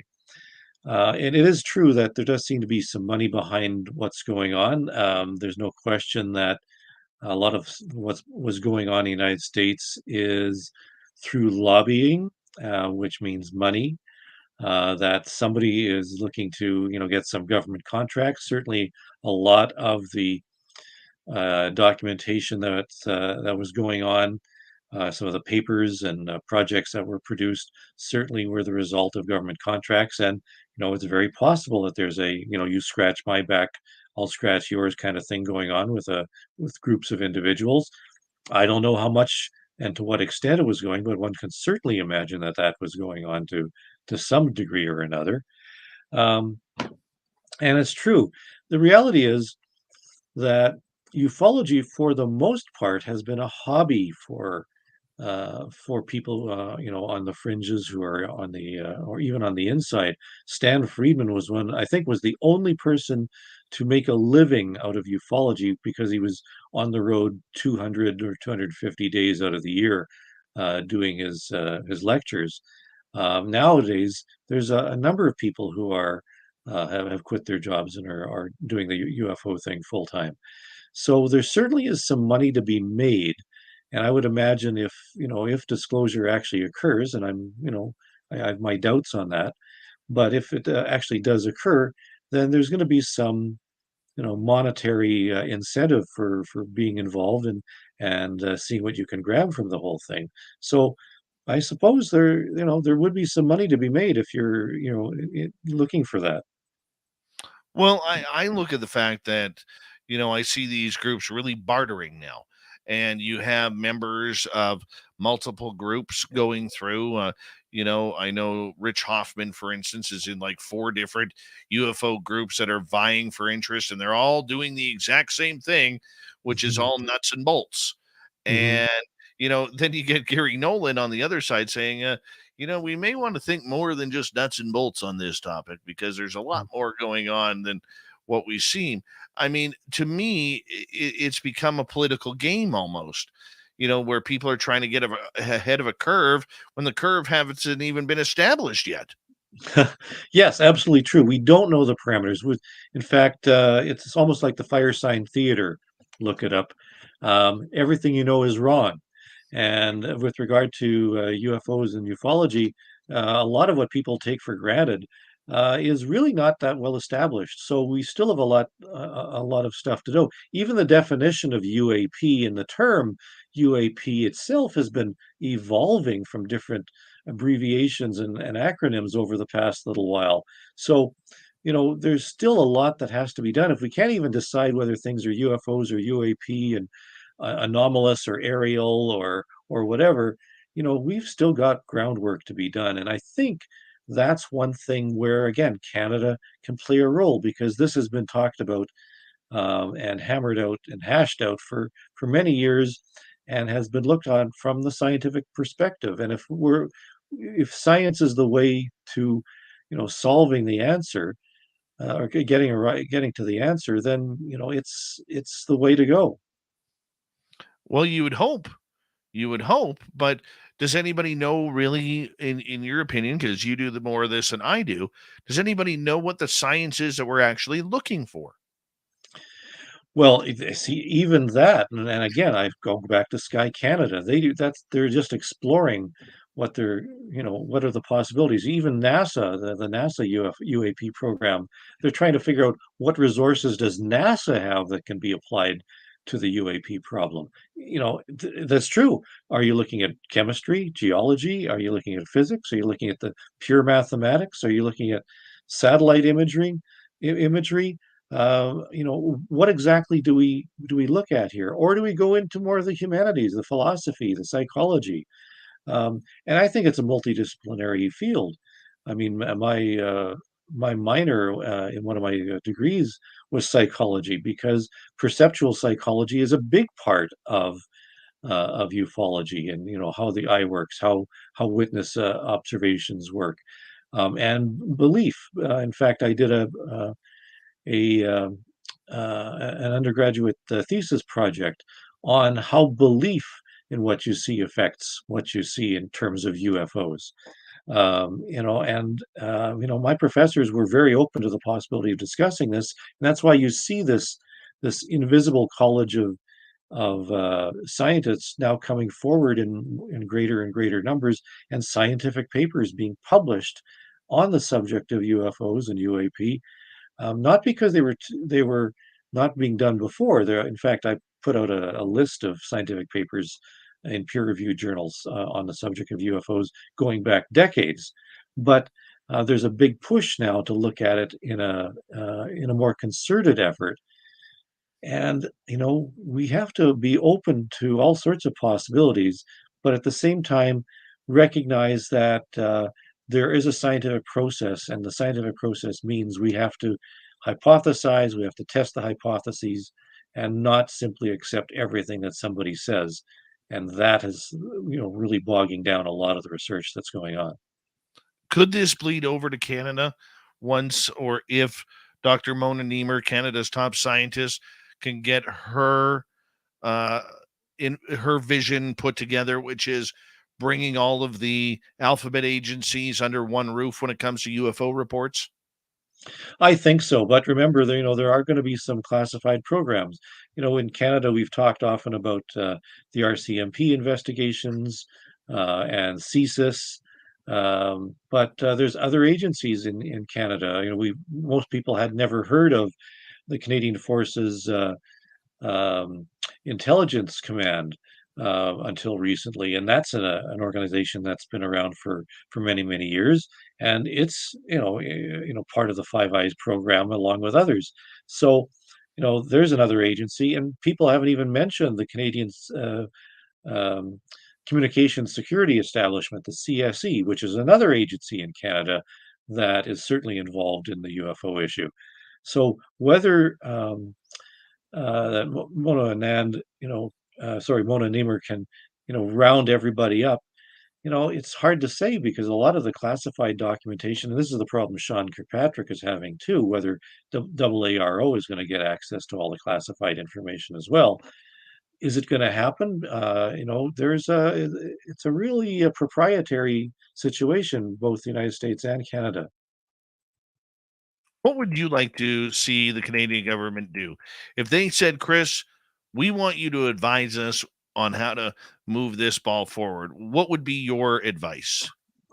Well, I mean, as I mentioned, up until a few years ago, I had been asked for my opinion and for information on the subject of UFOs a number of times during I think right now what's happened is that the UFO and UAP phenomenon is kind of a hot potato. Nobody seems to know exactly what to do about it. There are agencies that certainly have more information than others that don't want to let go or don't want to share the information or have reasons to withhold the information. And it's getting harder and harder to ignore the fact that the United States is moving forward with congressional hearings, with um, more scientific hearings and papers and it's really getting very, very much involved. And you add that in with all the whistleblowers uh, claims and a lot of the stuff that's going on social media. It's hard for people who are in the subject to understand what's going on. For people who are in a military agency or a governmental agency that's very, very regimental, very, very specific, looking at very, very specific things, to get input from other sources or to give the information away to other agencies is not something that comes naturally. And I'm hoping that through projects both on the Canada and the United States side, working together is the only way we can get to the bottom of the UAP UFO phenomenon, whatever it might be, whether it's the nuts and bolts or something a little more involved. Do you think that with Larry McGuire's statements that came out, a lot of people in the United States were calling it bombshell moves, hearing about the Five Eyes UAP UFO investigations that they're doing, and then it was you know a big rocket over the bow of what the Canadian government is holding back. I didn't see it that way. How did you see No, his? yeah, no, it didn't strike me as a bombshell. Because it came from a member of an opposition party. It would be a bombshell if it came from somebody on the in the governing body. And a lot of what Larry's been saying, has now been denied by the Canadian government itself. So how much of a bombshell is it? And that's a problem. And again, he mentioned in his letter, back in March, that there have been these retrieval programs and the Canadian government's involvement since the 1950s. We still don't know exactly what that entails. I'm hoping that it wasn't the Wilbur Smith stuff, because a lot of that stuff, uh, really doesn't have as much substance as a lot of people believe. But I mean, what else does it, could it possibly be? We do know the Canadian military, Canadian forces officially got out of the UFO business in the 1960s. But, was something continuing on in a clandestine nature, in some other agency, in a small office? We simply don't know. I mean, I visited the National Research Council's UFO desk many, many times, and it literally was a desk in a side office. It wasn't very spectacular at all. There's some hint that Canada had its own version of the X-Files. One of the stories that I investigated and document in my latest book, Canada's UFOs Declassified, details a team that was sent out to investigate a military UFO site, and a lot of the personnel were actually named in these documents, and they were sent out at a moment's notice to go and investigate something some distance away. So there seems to have been an actual team investigating UFOs, at least in the 1960s in Canada. And one can imagine that something like that must have persisted because the reports themselves didn't stop. Do you think Canada still has a Woo desk? A Woo desk? I I think it probably does have something regarding a Woo desk. Certainly Nav Canada has a Woo desk because that's where the pilot reports are going, but we don't know about yet. And even though it's a non-governmental organization, you know, I can see that a ministerial directive from the government would be able to pry open some of those cases. So, maybe this is the fact that Sky Canada is starting up, and we'll get a report actually within a few months now, that something's going to be done to find out more about what's going on in Canada, and because I mean, the story about Wilbur Smith that people point to is that he was a Canadian who was told about the UFO project in the United States, and it didn't come through the United States; it came through Canada. Maybe once again we're going to find out that the information is going to come from a Canadian inquiry about what's going on in the United States. That would be interesting. Do you think that Canada has, if it continues during this going down the scientific road, do you think it has the ability to really, spice up what's happening in the US where so far everything's been threat narrative? Yes, because the approach is slightly different. As I mentioned, Canada is more scientific, whereas the American approach is more defense and security. And the resources in Canada are a little bit different. I mean, we have had the Cosmos 954 case. We've had, other pieces of things that have been found and retrieved and examined. The scientific expertise is here. And remember, Canada has produced the Canadarm, which is being used by the United States on the International Space Station and was used in the space shuttles. So, the fact that Canada has this expertise and that the resources are there, I think Canada can play a very big role in the continuing research into UAP. 4 minutes ago here, I'm curious your thoughts because for some reason Canada's space agency came out basically saying that they know nothing. Our most famous astronaut, oh, what's his name? Why does it? The Garneau? mustache. No, the Oh, great yeah. Hadfield. Chris Hadfield. Thank you. Yeah. Everybody knows him with that fantastic mustache. That's a good lip blade. Very Yeah. good lip blade. But, he's changed his tune. For the past few years, he was going on CTV and CBC saying, there's no aliens out there. There's no UFOs out there. I spent 18 months up there, and I never saw a thing on the space station. Nobody in NASA has ever seen. And then all of a sudden, when Bill Nelson, the head of NASA, starts coming out talking about his UAPs, that he's seen from and talked to fighter pilots about, because of course NASA has nothing, which I think is the biggest lie ever told. But that's an op-ed right there. I'm curious because all of a sudden Hatfield changed his tune, saying that it should be investigated. If there is something out there, he once again admitted that he'd seen nothing, but that there's a strong possibility that NASA could find something. I mean, do you think the Canadian Space Agency is playing along with NASA, so that way they get to stay in the loop? Or do you think Hatfield was just trying to pull a Neil deGrasse Tyson? Well, no, I think Canada is definitely trying to be in lockstep with NASA. That if NASA seems to find something, Canada wants a slice of that. There's no question that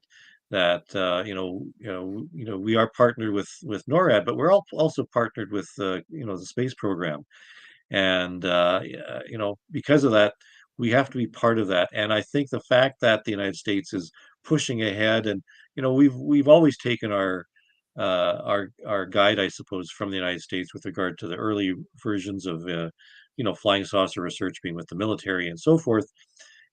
Now that NASA is looking into what technology it can use and apply towards the UAP problem, Canada has to go along with that, and all astronauts are going to be falling in with that as well. Do you see a time where Canada's space agency will fall in line with Anita Anand or Dr. Mona Nemer regarding this, or are they going to toe the American line? I have no idea, and the problem is this is it's developing so quickly. We still haven't seen anything produced by Sky Canada from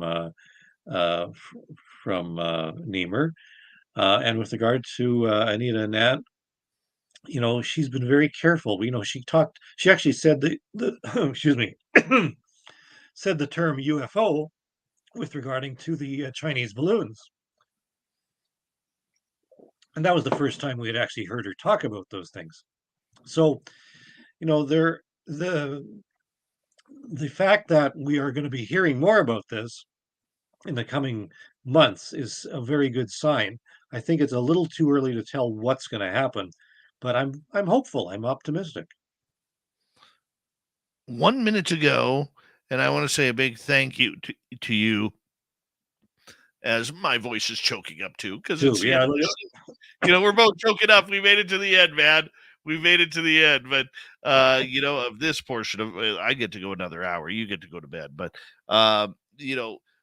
where can people find their books? Or your books? Where can they find your research? And how do they pay attention to what's going on in Canada? Well, certainly a number of places. Facebook is still alive, and there's I'm an admin for the Facebook group UFO Updates. I'm still active on there. I still post a lot of documents there. I'm active still on Twitter, mentioned on Threads now, Canadian UFO Report. And the annual Canadian UFO survey still comes out. My books are on Amazon. And let's see, I think that's about it, isn't it? I don't know. Well, my friend, I want to say thank you for coming on Spaced Out Radio again, Chris Rutkowski. You are one of the great guys in this field, and I love the fact that anytime I call, you're going to come on. I love it. Thank you. I appreciate it. Thank you. Find all of Chris Rutkowski's books on Amazon when it comes to adding to your UFO library collection. Coming up next, Steve Stockton's Among the Missing story. Then Javier from Cryptid 559 brings us the Cryptid Report next on Hour 3.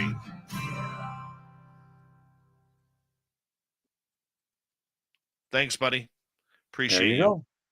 No problem. Thanks for having me. Let's chat soon. Have fun, and we'll talk soon. Absolutely. You take care. Okay. Bye. Bye-bye. Chris Rutkowski. What a guy. Love the man. I'll be right back, people.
Hi, I'm Dave. What's happening?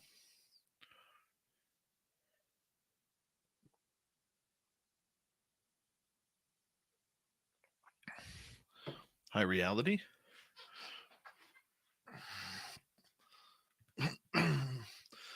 Good night, Patricia. Thank you for stopping by.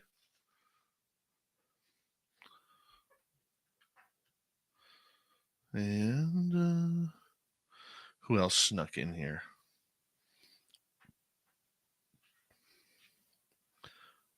No, he did not say that to you, Eddie. He said that to Zaddy.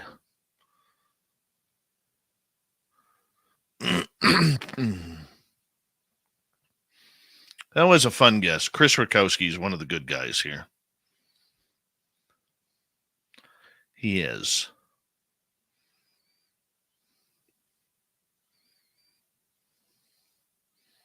Thank you tonight to Angela, John, and Deb for the amazing super chats. Very much appreciate the love and support that you give us each and every night. Julie Costner, welcome to Spaced Out Radio. Look, it's her first time. It's her first time here. Hopefully it's not your last. Hopefully you've hit subscribe and rang that bell. And you come join us more often. Because we have fun here. We're all about fun. Fun. Even when you got a bad hair day going like I do. All right. Here we go, everyone. Here comes hour 3.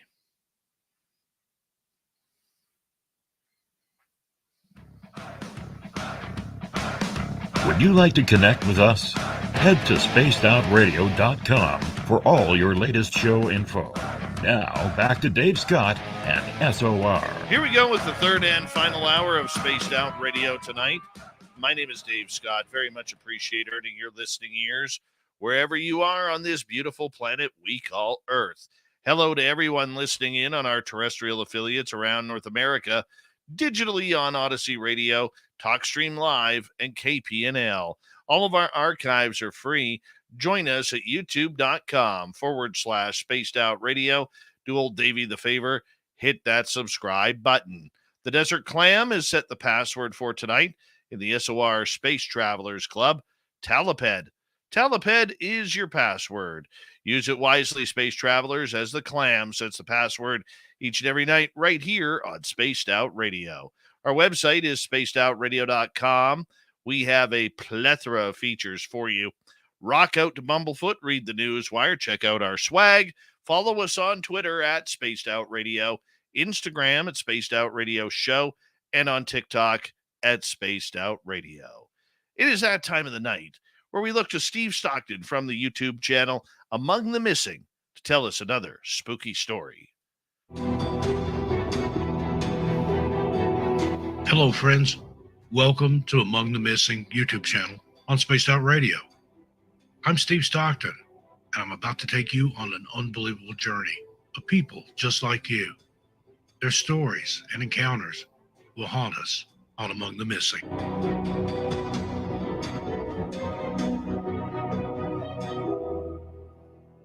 Hello once again, my wandering wonders. Steve Stockton with you here, ATM on SOR. Tonight, we bring you possible Bigfoot sighting in New England.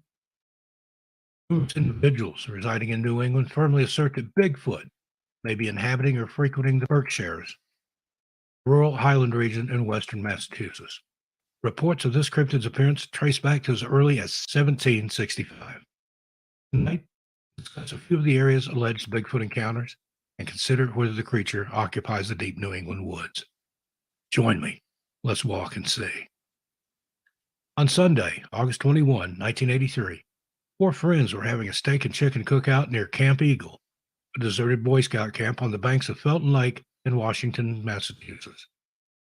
It was nearly 10 p.m. and a peaceful night as the camp had been abandoned since 1970. However, the calmness was interrupted by strange noises from the distance, causing the friends to feel uncomfortable. Sounds were prominent and gave them chills despite the unseasonably warm weather. Although they hoped it would cease, the rustlings and sounds from the woods continued. Eventually, Eric Durant and Frederick Parody decided to investigate. They walked just 100 yards and saw a huge figure standing on 2 legs in the moonlight. Durant was usually not easily scared, but this sighting frightened him. He later recounted the experience to the Berkshire Eagle. Quote, "It stood on two legs, silhouetted on the trail in the moonlight, and was huge. I don't scare easily, but it scared me," end quote, said Durant. Durant and Parody quickly returned to their campsite and assembled their friends to leave. They caught another peek at the mysterious creature as they got into their car and turned on the headlights. It was crouched in the bushes with dark brown fur, and its eyes glinted in the car's light. The beast seemed to be about 6 to 7 feet tall and had a somewhat human-like appearance. They felt relieved to be safely inside their vehicle. In a similar incident 6 years later, a man hiking a popular mountain trail spotted a reddish-brown creature crouched in the bush during a July evening. Being an experienced hiker, he was more curious than frightened. He used his binoculars to view the creature as it moved into a clearing. The man's curiosity turned to fear, though, upon seeing the creature. Covered in fur, it was unlike any animal he had ever seen. He alleged that its face had pointed features and was less furry than its human-like body. Its arms were longer than expected, and it searched for bugs under rocks in the brush. The hiker then observed the creature stacking the rocks meticulously, one by one, and was intrigued. After finishing its meal, the creature stood up, extending its furry arms to its knees. It was as tall or even taller than a human. The beast turned its head and started moving back toward the woods. The hiker didn't wait to see where it was going and quickly ran away. October Mountain is another well-known location for Bigfoot sightings and has sparked the interest of paranormal investigators, documentary filmmakers, and those intrigued by UFOs. Witnesses have reported seeing many peculiar creatures and a spectral young girl. Several sightings of a mysterious creature in the Great Barrington area have also been reported. One group of explorers claimed to have found it while it was sleeping, and a town selectman in North Adams allegedly saw it in 1895. More recently, there have been sightings of the creature near Holman Beckett, walking along Route 7 in Williamstown, and even banging sticks together on Mount Greylock. Even though many people have claimed to see this creature, there is no solid proof of its existence. It's a mysterious phenomenon visitors to the Berkshires should be on the lookout for. Well, there you have it, folks. What do you think of Bigfoot in New England? I look forward to your comments.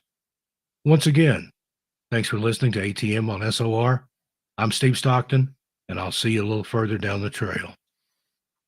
And that's what we love about Steve Stockton and his great spooky stories, taking us to all areas of the globe, freaking us out with these encounters that everyday people like you and me are having.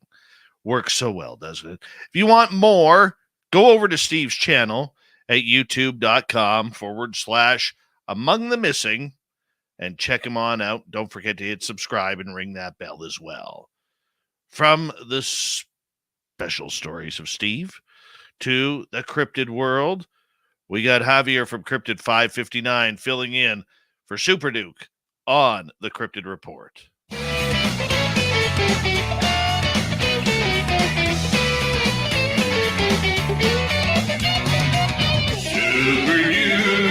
Super Duke, the Cryptid Report with Super Duke.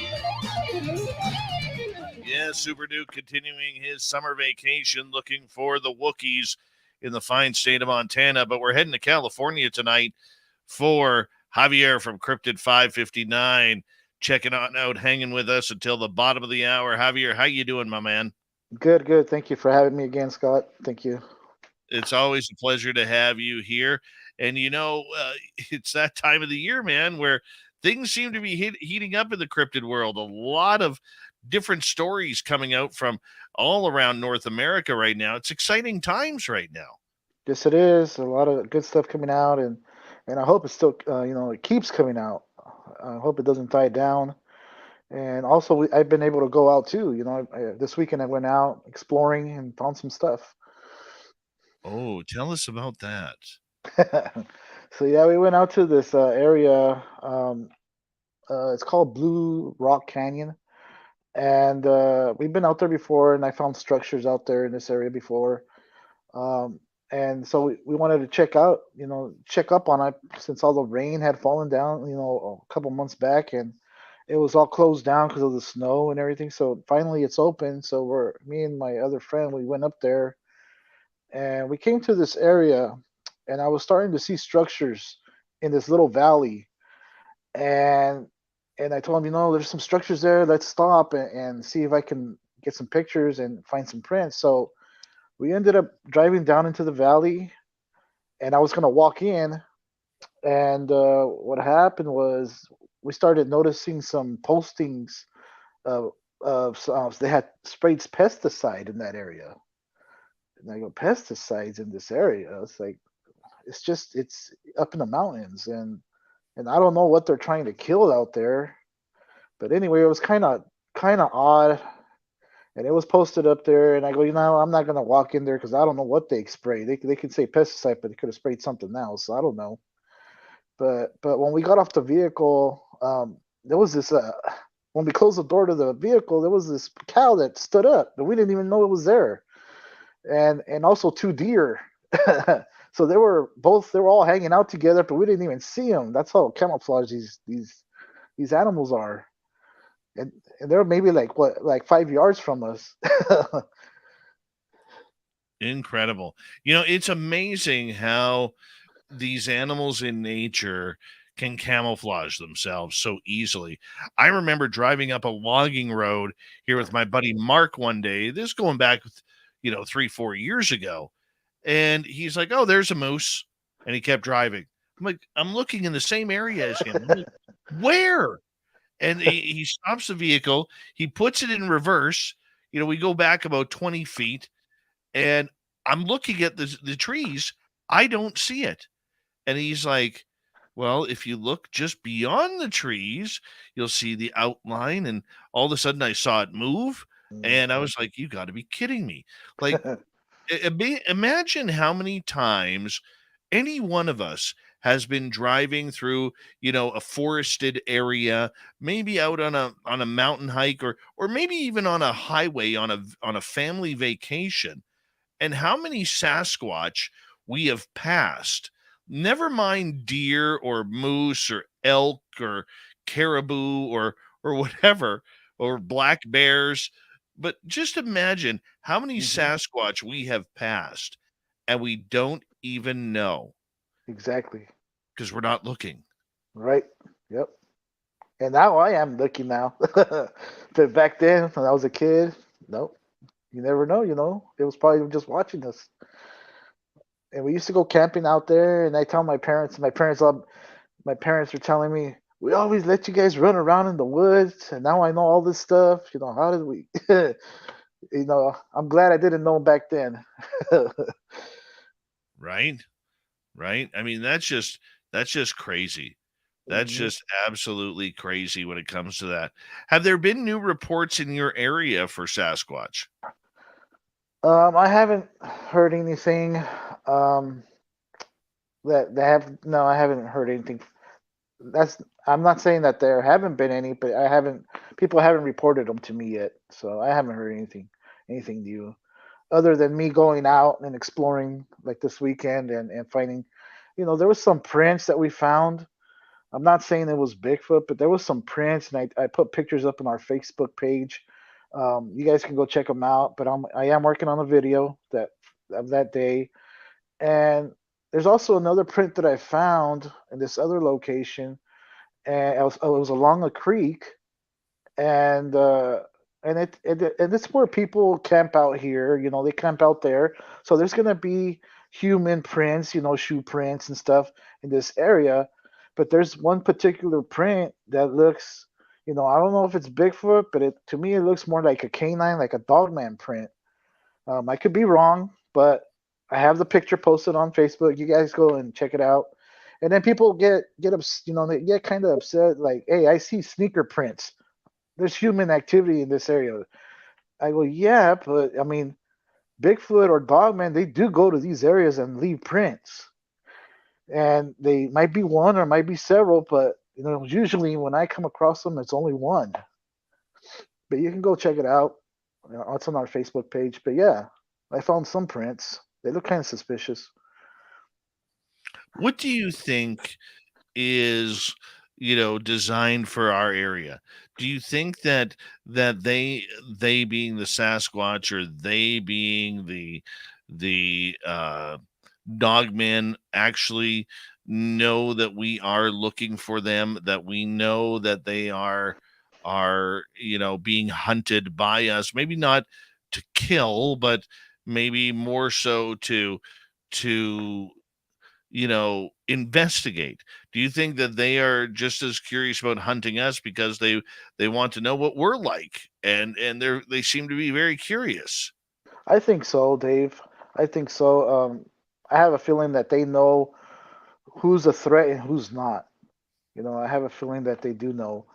Um, when I'm out there, I say in my mind, hey, Bigfoot, if you're or Dogman, if you're out here, just give me a sign, like almost like paranormal investigation. Give me a sign of your presence, a wood knock, something.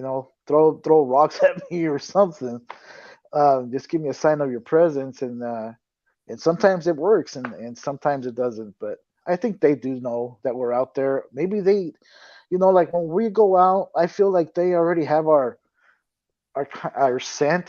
They recognize our scent already, or they recognize my vehicle, or they get familiar with us, and they kind of know who's doing what, because we're always either hooping or we're whistling, and not everybody's going to be doing that. No, very true. Do you think, okay, because this brings up an interesting question. Okay, you have found footprints of Sasquatch in areas where there's fresh footprints of humans. Yes. Okay, and do you think then that maybe, just maybe, the Sasquatch are following the human tracks to see where the humans are going? Yeah, it's possible. I don't see why not. They're curious. They want to see what we're doing, just like us. We're trying to find them. But I think they have an advantage, though.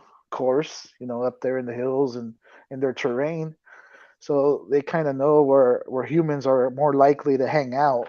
So they're watching probably from a distance, but at a higher elevation. Do you think they would, what do you think about us as humans makes them curious? I think the way we act, the way we act around the area, with the family, and we go in the creek and get in the water and splash, and have fun and make food, and I think they're just observing, and seeing and just seeing how we act. I mean, I think they did that. They've been doing that since for years. One of the things that when we would go out looking for Sasquatch, if my son started playing around, I would always say, "Hey, kid, keep a little quiet." But then in realizing that I was actually doing the wrong thing, and that my son, when he, if he gets excited or he's yelling for dad or yelling for mom, because in our area, I don't I don't usually let him within or outside of 20 feet from me. There's too many Hmm. animals, Right, that can right. creep up. But, a lot of people believe that Sasquatch is very entertained by children, in watching children run, frolic, play, laugh, scream, smile, giggle. This seems to be an attractant to them, trying to figure out how these little humans are having so much fun. And how do you have fun with them? Well, you go watch what they're doing. I mean, Yeah. what do you think the attractant is? Um, I don't know. I mean, maybe the laughter, the emotions that we show, when we're having fun and playing with each other, and I don't know if they do that. I have no idea. I don't know if they even um, interact in that way. I have no idea. I think It that's is what something just, to think about. yeah.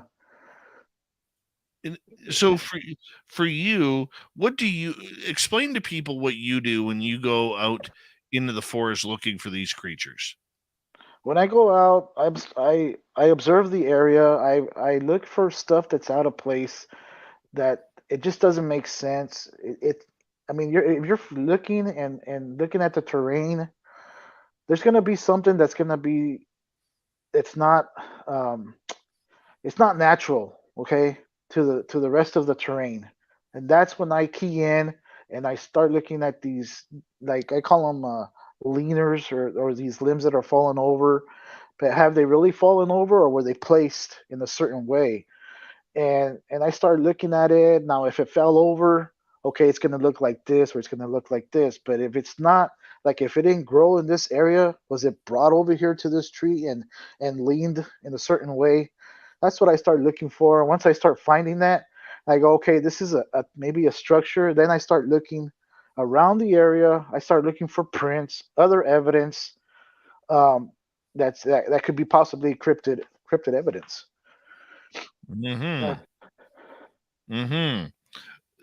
Explain to people who may not know what structures are like, or what evidence you're looking for to see if um, in our area, we find TP type structures. Okay, they're TP type structures, but they're not like if it was a human building them. Because if it was a human, the TPs are really closed. You can't see. Okay, now the ones that we find that I think that I believe are cryptid are open. Okay, there's you can see through them. They're not quite compact because of course humans want to be closed off from the elements. If they're in that TP type structure, they want to be closed off from the elements. They don't want rain, if it's raining, getting in and stuff like that.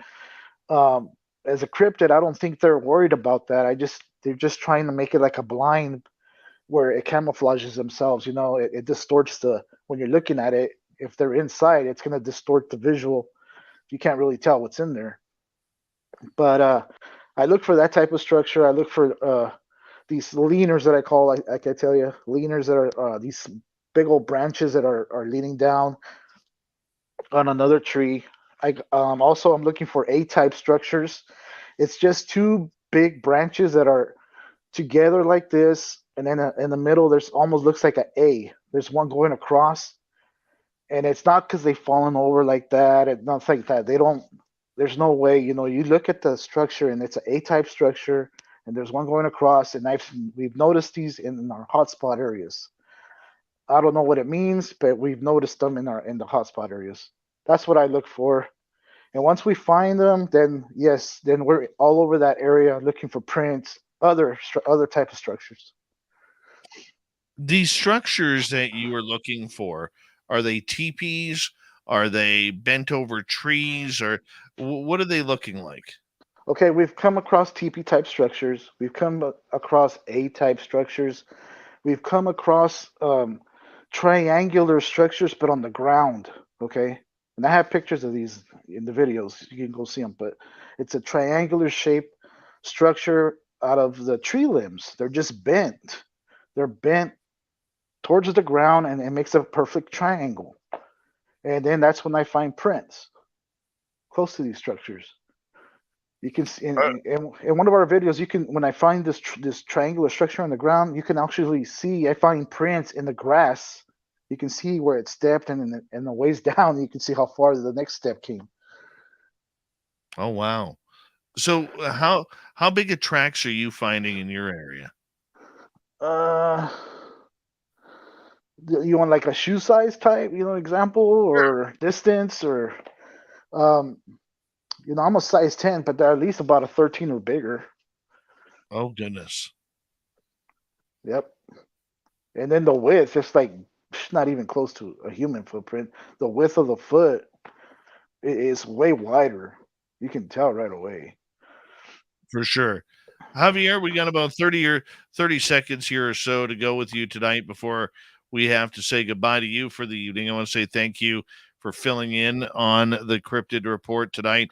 Do us a favor, tell everybody where they could find more information about your research. Yeah, you can find us on YouTube, Cryptid559, and also on Facebook, Cryptid, Roman numerals 559. Just look for our logo, send me a friend request, and then I'll end up getting you in the Facebook group. That is awesome. I want to say thank you, Dave, and thank you. Bye to everybody in the chat. Thank you so much, Javier, for stepping on up tonight. We very much appreciate you. Coming up next, Get Off My Lawn. It's a Dave 101 night. I'm pretty happy tonight. So I think you'll like this one. Then we got the strange news of the week coming up on Spaced Out Radio. We'll be right back.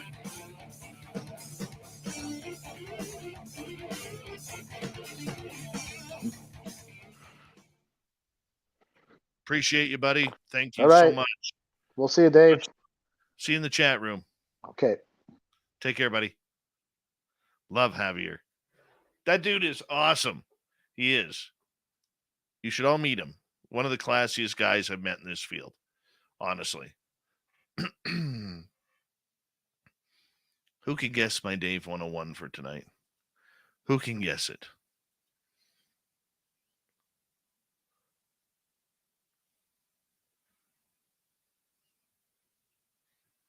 Hmm? Hmm?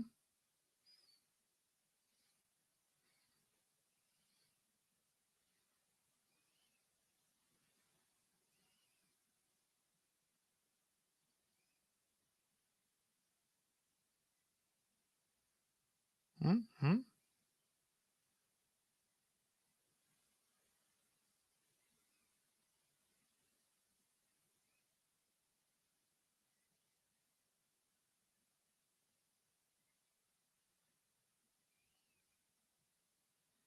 Hmm. Can you guess it? No Sovereign, no Paramarv, no Tokeland, no Deb from Sac. I'll give you a hint. I am not going UFOs tonight. Sandra, the last time I saw April Wine was in 1992 at Foxfest at Seabird Island. Ooh, what a night it was. No, I did have tacos for dinner tonight, though. I didn't put any hot sauce in tonight. I did not.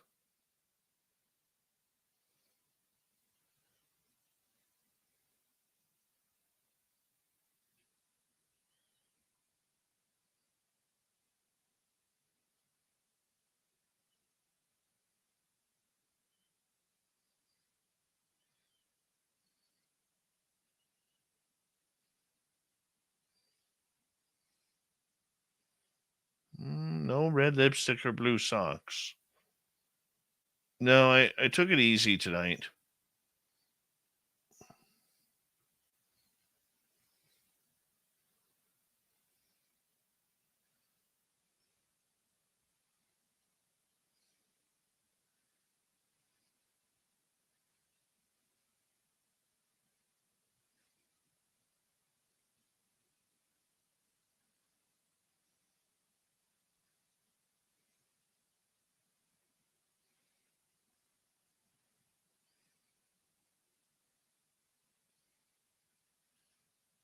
Doug Shelby is here.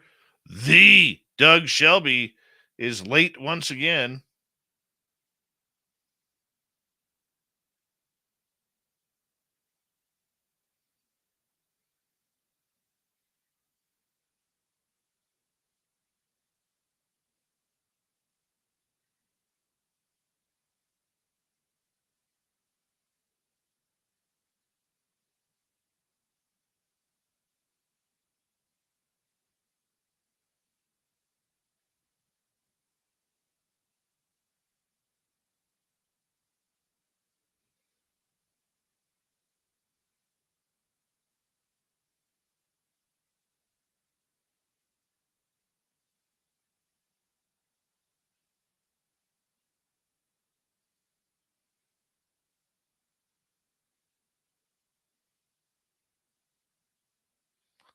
Stu Gerson. Stuart Gerson.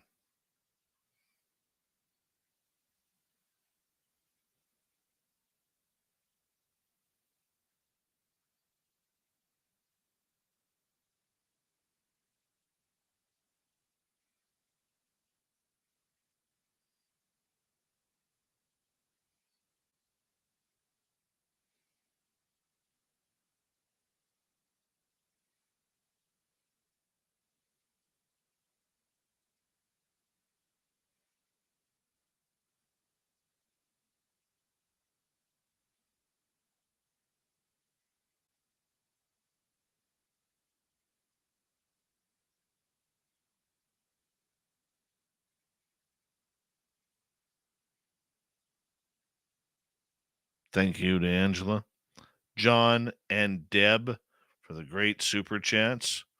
Very much appreciate it.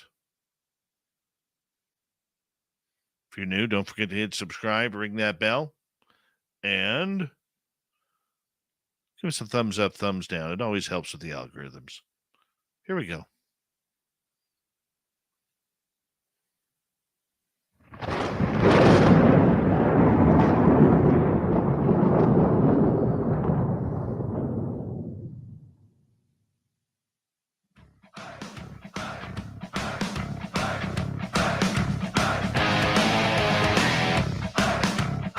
We rounded third. We're heading for home tonight on Spaced Out Radio. My name is Dave Scott. Very much appreciate earning your listening ears. I want to remind you that if you missed most of this show or others, check out our free archives by going to youtube.com/Spaced Out Radio. Do old Davey the favor. Hit that subscribe button. Our website, spacedoutradio.com. We have a plethora of features for you. Rock out to Bumblefoot, read the news wire, check out our swag as well. Follow us on Twitter at Spaced Out Radio, Instagram at Spaced Out Radio Show, and on TikTok at Spaced Out Radio. It's that time of the week where I get some stuff off my chest. We like to call it around here the Dave 101.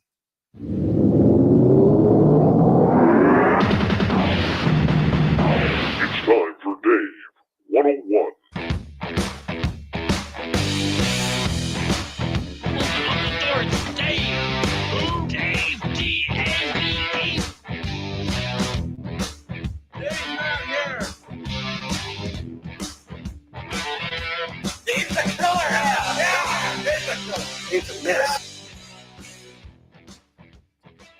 You know, it's summertime now in full force, and the weather getting nice, and it's getting cozy outside to the point where you're looking for something to do. Why not go cryptid hunting? I'm serious about this. Go look for ghosts. Get out in your town and literally enjoy the fascination of the mysteries that it holds.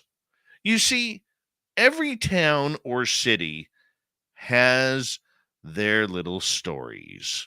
And it's those stories that nobody really wants to talk about. And it's those stories that will eventually die off where nobody remembers what they are, except for the few keen minds that will eventually dig them up in a library or at a town hall. Every little town and city has their secrets, whether it's monsters, whether it's ghosts, whether it's aliens and abductions, or little people running through the streets. Yes, we look to Ireland where we see that they have gnomes and leprechauns all over the place. And they even structure their highway system and roads to make sure that the leprechauns are happy. We see that in Ireland as well. In Iceland as well. In Canada, there are hundreds of stories of places that have ghosts, that have monsters patrolling the streets at night. What are they? Who are they? In the United States, it's much the same way. Once you get out of the catacombs of the cities, big towers, then you are left with the secrets that deserve to be investigated. You know, even in the big cities, it's deserved. You know, you look at New York City where apparently they have alligators and crocodiles underneath in the tunnels. Wouldn't that be cool? The Florida panther, another one. What is ripping the heads off of people in the Nahanni Valley in the Northwest Territories? See, there are mysteries abound. And the best part about it is, if you don't live in a populated area, there's very little chance that anybody in your area is actually investigating these stories. Why not let it be you? If it's something that interests you, if it's something that catches your interest on a topic that you love, why not go for it? You see, the reason why I'm getting excited about this is for a couple of different reasons.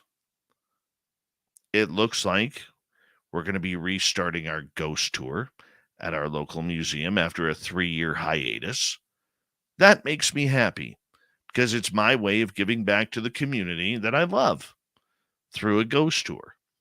In our first 3 years of the ghost tour, we raised almost $14,000 for a museum that's nonprofit and not supported by the British Columbia or the Canadian government, which is fantastic. Not patting myself on the back, but we love doing it, my team and I. Why do we love doing it?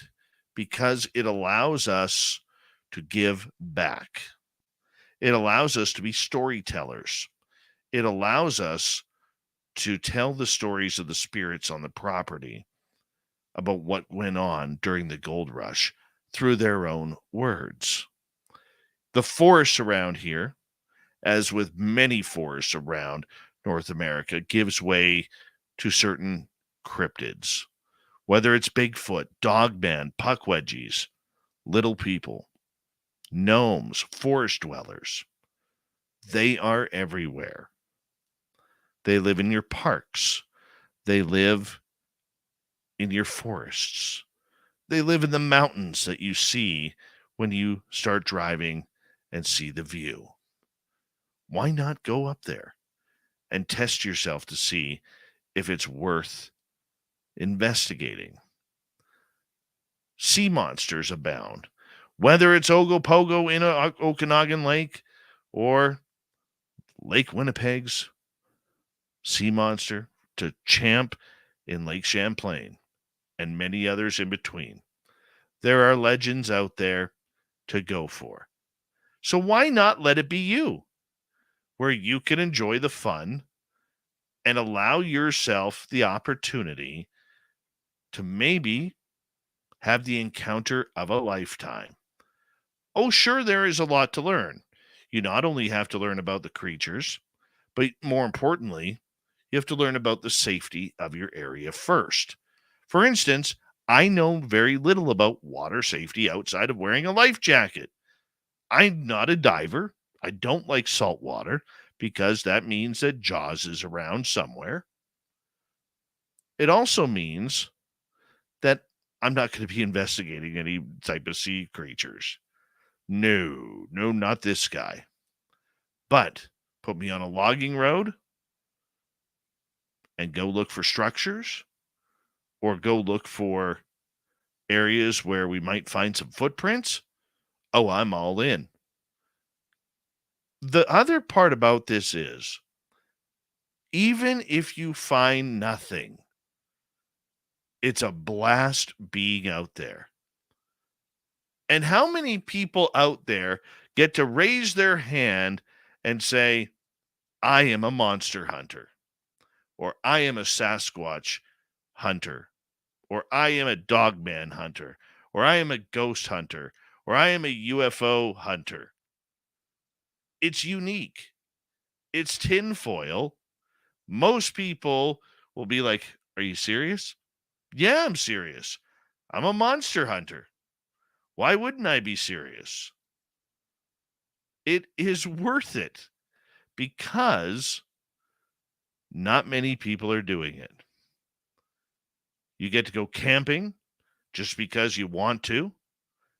You get to go fishing and hiking because that's all part of the experience.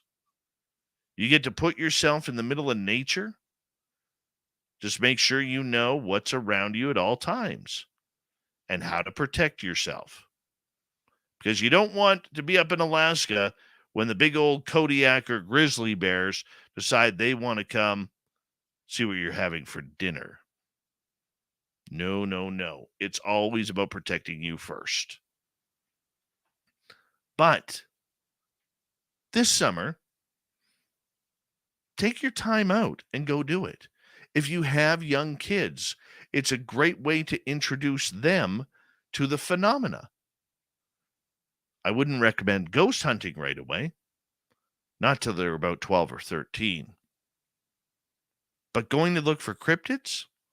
When I tell my 10-year-old, who just turned 10, hey boy, we're going out to the forest to look for some Sasquatch, he's right there. He loves it out there. And he's seen one.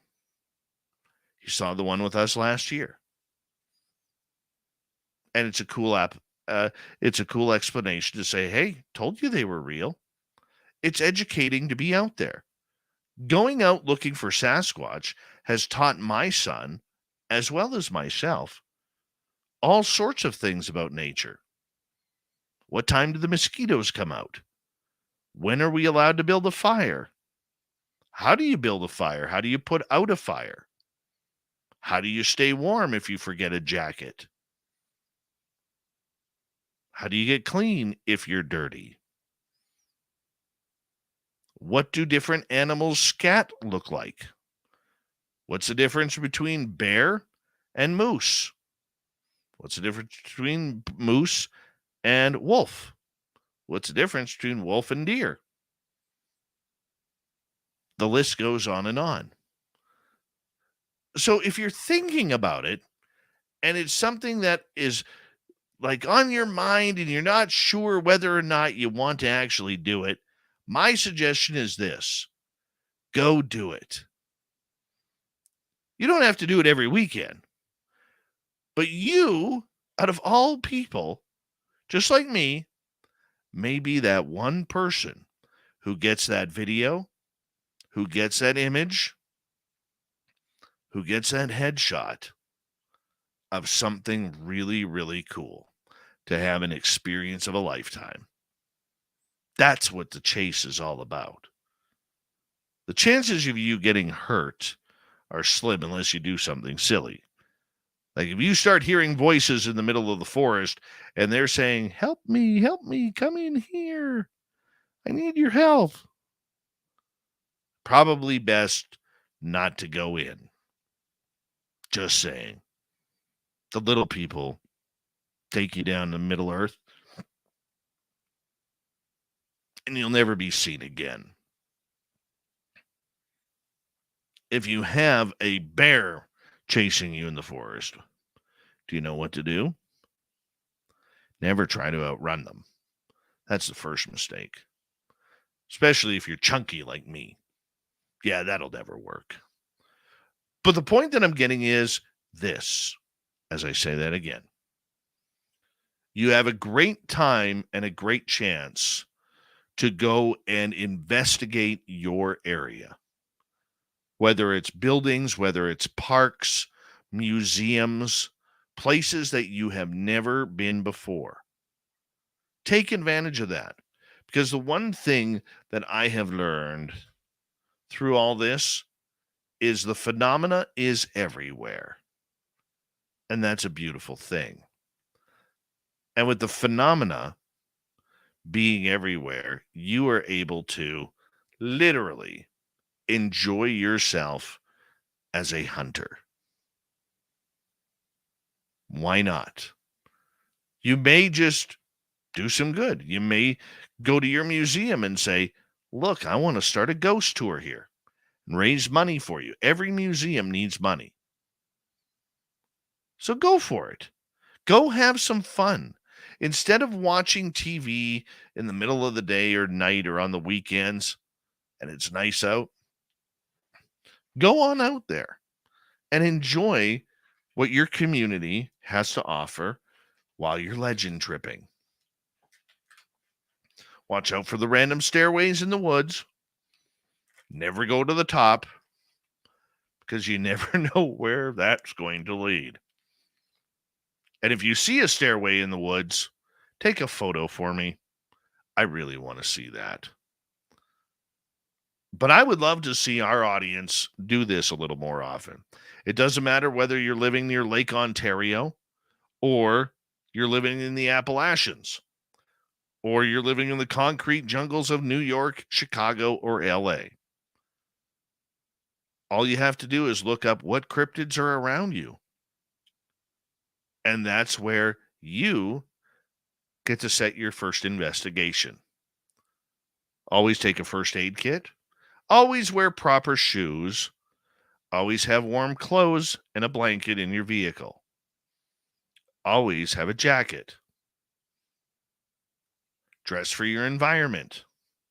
Let somebody know where you're going. If you have nobody in your town that you know of, call the local police station. Tell them where you're going, when you'll be back, and go have some fun. Because there's nothing better than being out in the forest and then getting that little creepy feeling that you're being watched while the rest of nature goes silent. And that is your Dave 101 for this week. Go have fun. Go enjoy the experience. It's well worth it. What time is it? It's time for Shirky Poo's news! All right, here we go. 18-hour flight delay pays off for a passenger. Sometimes a flight delay is aggravating for travelers. For North Carolina native Phil Stringer, an 18-hour delay got him some peace and quiet during a recent flight. The Greensboro, North Carolina realtor had booked a flight home from Oklahoma City to Charlotte on June 25th. However, the flight was delayed 17 hours and 52 minutes due to storms that ravaged much of the United States. While most stranded passengers would have scrambled to find other travel options or given up on trekking that day, Stringer decided to wait things out at the airport. So after the weather cleared up, just past midnight on June 26th, Stringer boarded an American Airlines plane that was destined for Charlotte Douglas International. He was the only person on the flight. Stringer documented the experience on TikTok, where he filmed his glee as he was greeted by airline employees who seemed just as happy for his solo adventure. At one point in the video, a baggage handler asked Stringer how many bags he had to load onto the plane. One, Stringer told him. Later on, Stringer was filmed on another part of the plane cabin while the flight attendant was giving the pre-flight safety check. "You're not paying attention," the flight attendant told Stringer. The video went viral, gaining 5.1 million likes on TikTok almost immediately. In an interview with the local television station, Stringer joked that he got his own personal crew on the flight and said he was turning a bad situation into a good one with his video. Yeah, there was one flight staple Stringer couldn't avoid, though. His luggage was displaced for 45 minutes in Charlotte. I was like, "Are you kidding me?" he said. "We lost the one bag that we had on the plane," he joked. Oh, could you imagine? Oh, my goodness. All right, moving on. What's a cherry festival without fruit? Pick Your Own Cherries event in Cornwall, England was canceled days before it was supposed to happen after blackbirds decided to fly in and raid the cherry trees, eating all of the fruit. The 5-day festival was supposed to start on June 25th at a local medieval house situated in the village of Calstock. Spokesperson Laura Jarman of the National Trust, the organization that owns the property, says that 80 trees had been stripped of its fruit by some very cheeky blackbirds. Jarman said the planning for the event was set at the beginning of the week, but a gardener went in to check on the fruit's ripening, told her it was all gone. "They're so cute, we don't mind too much," Jarman said to the blackbirds, noting that the National Trust still plans on holding an apple picking event later this year. A janitor, annoyed by a freezer alarm beep, allegedly destroyed decades of scientific research after shutting down the appliance. The Rensselaer Polytechnic Institute in Troy, New York, is suing Daigle Cleaning Services, the janitor's employer, claiming the employee destroyed cell cultures, experiments in cultures used in studying photosynthesis to help in the development of solar panels. The 25 years worth of research were stored in a freezer at minus 80 degrees Celsius.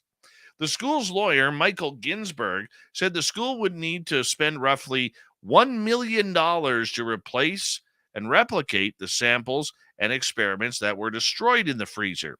Lawsuit documents noted the incident occurred back on September 17th, 2020.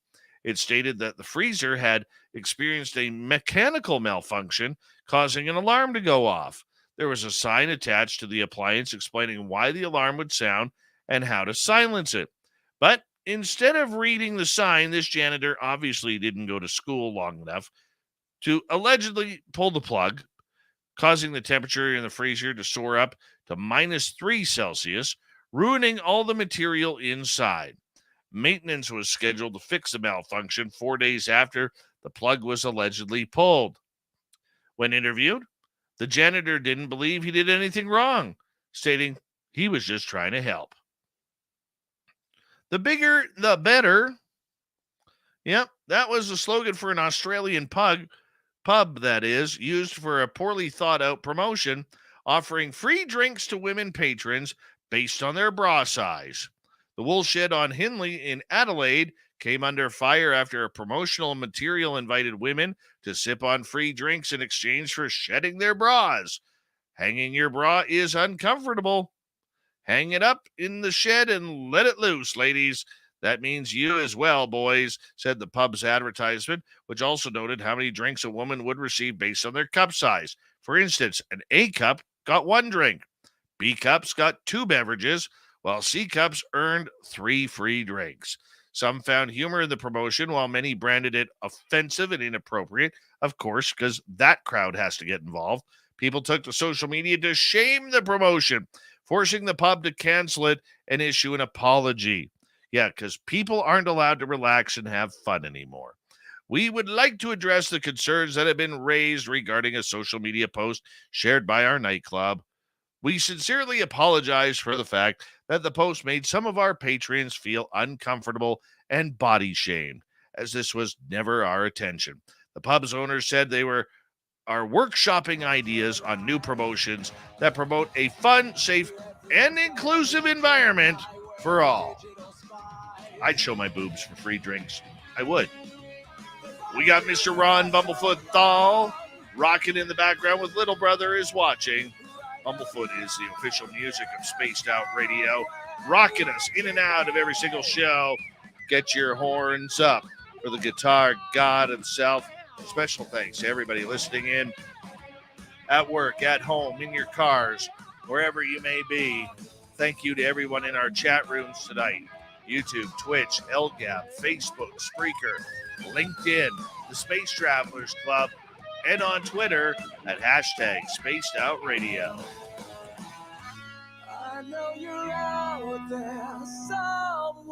Remember, this show is copyright by Spaced Out Radio and SOR Media Ventures Limited.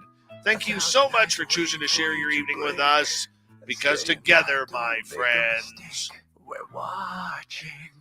We own the night. Mr. Bumblefoot, we need a favor. We need you to take us home.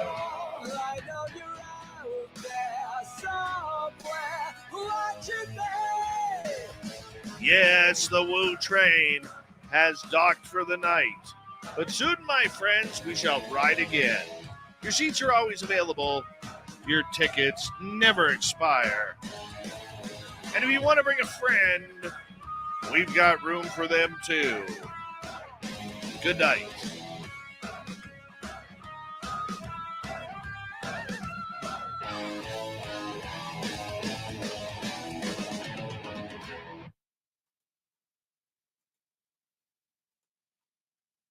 I think I could get 2 free drinks.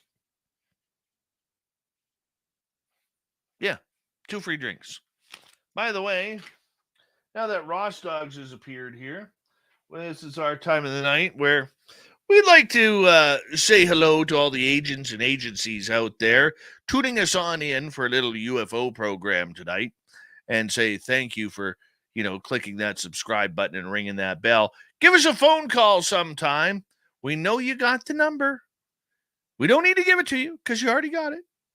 And remember, some of us can be bought. Some of us can.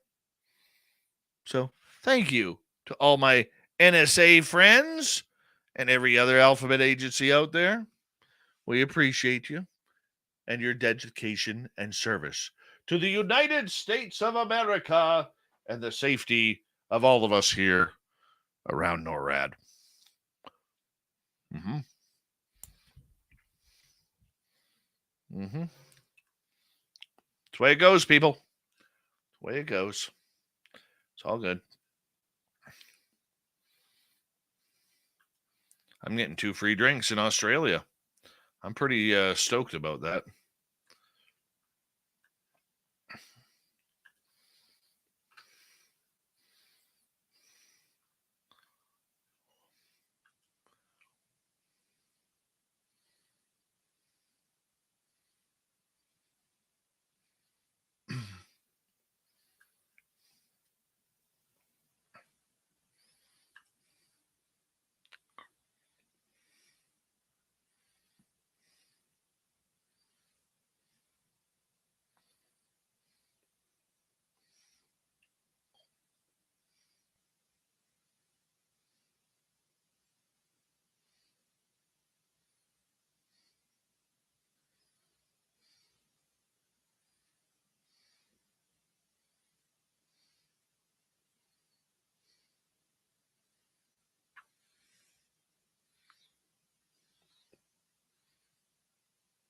Yeah, it's been a while since we had the African cam.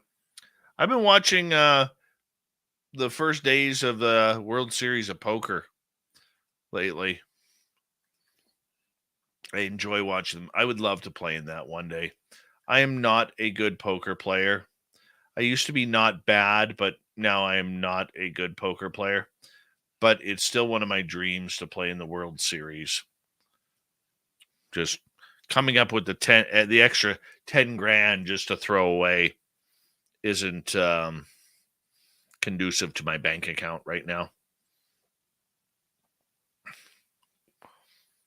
That's the truth of it all. But yes, if you want some wildlife, I'll find you some wildlife tonight. Hold on.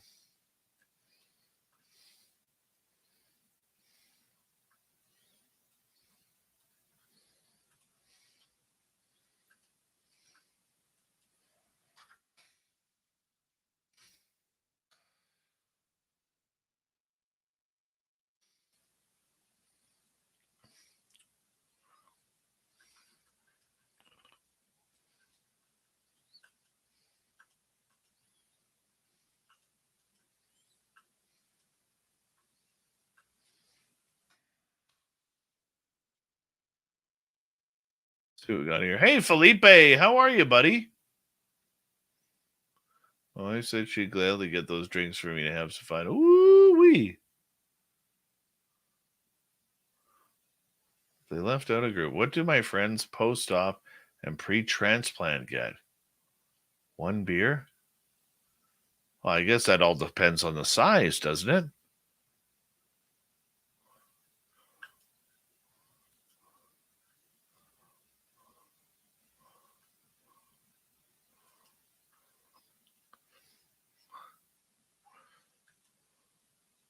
Seven in Lisbon Falls. Nothing. Why did it put me there? Live.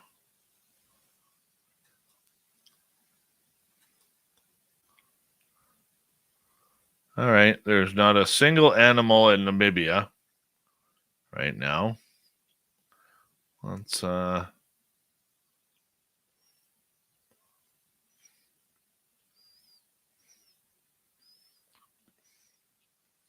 I'm looking. Let's go to Old Donio. Oh yeah, there we go. This would be a great photograph here. I'm just saying, this would be a great photograph. Getting to it. Like, look at this.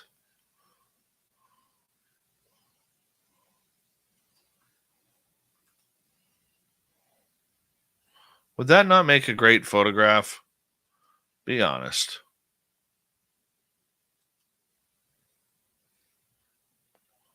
That would make a great picture. Look how beautiful that is.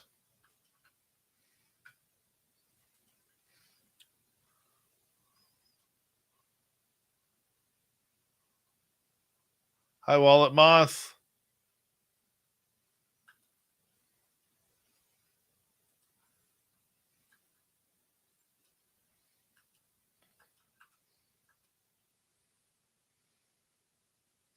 Hi, Skip to my Lou. How are you?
I've been too busy cutting up everything. I didn't even see that second one come in.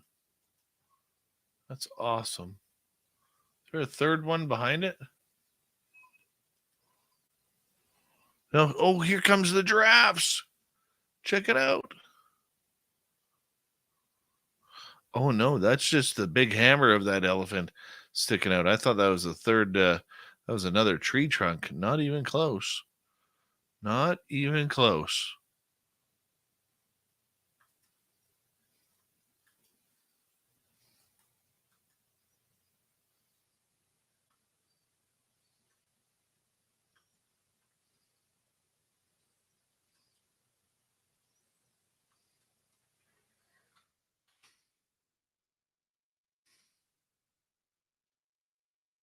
So beautiful.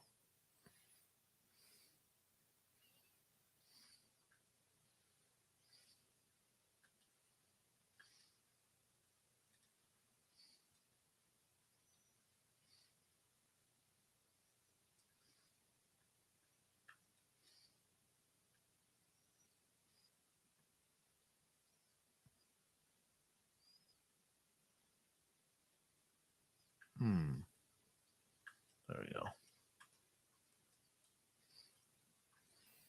Hey, Neil.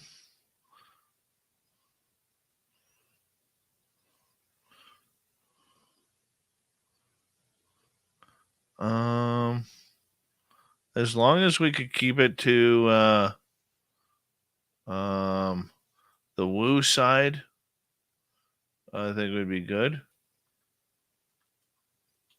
Do you have a way to get a hold of her, or would you like me to try and find it?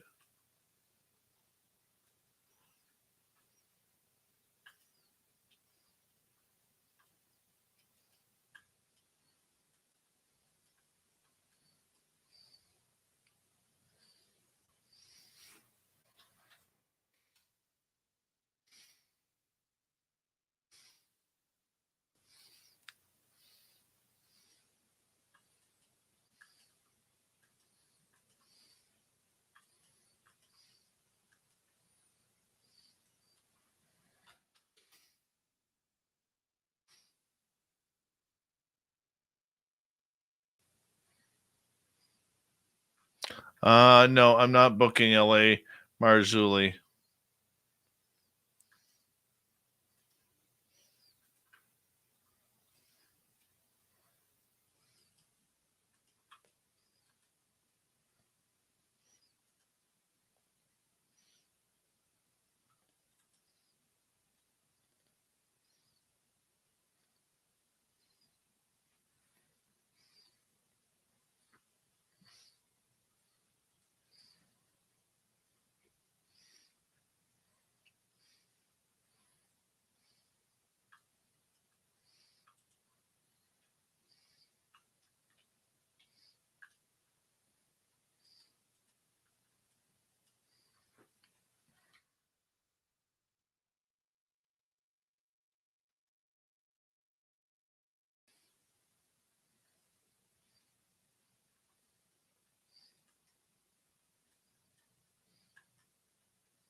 right, I'll be right back.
All right. I am back.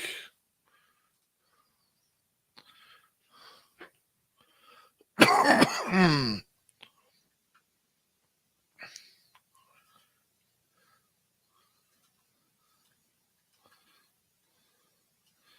weren't blocked here, Nikki. I can tell you that.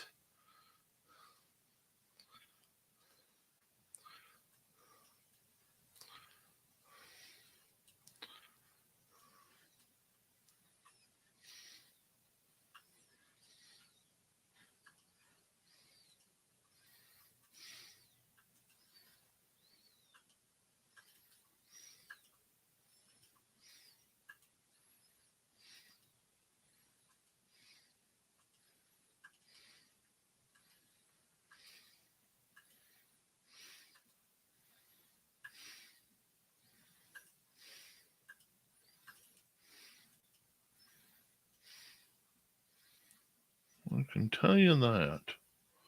Well, there's 3 elephants now, and the zebras are leaving the scene of the crime.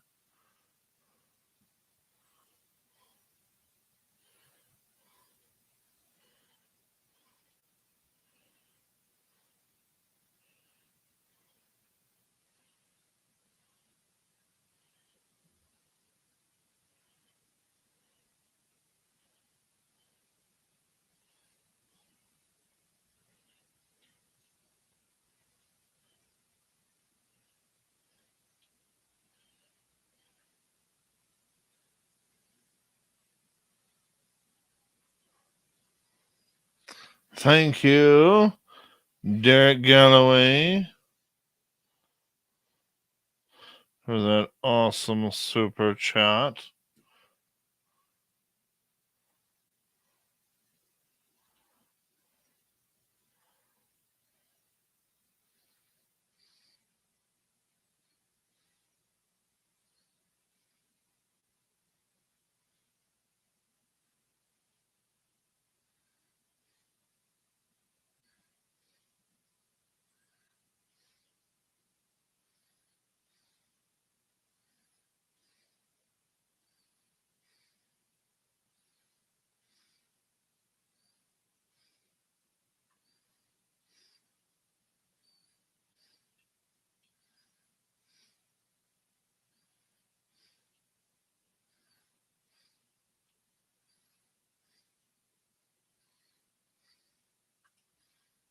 Put that up there.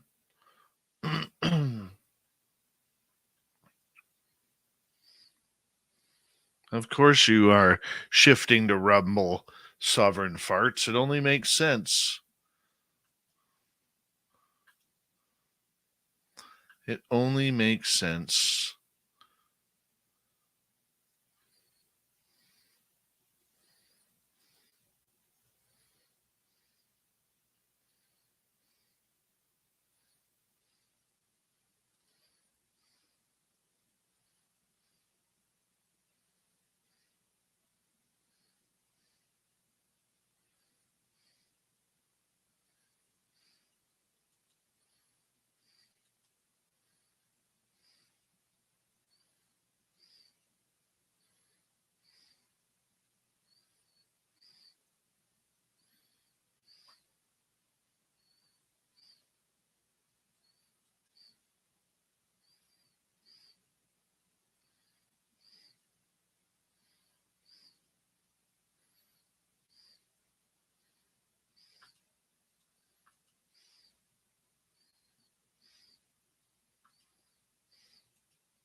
one's done. One's done. Start that one up.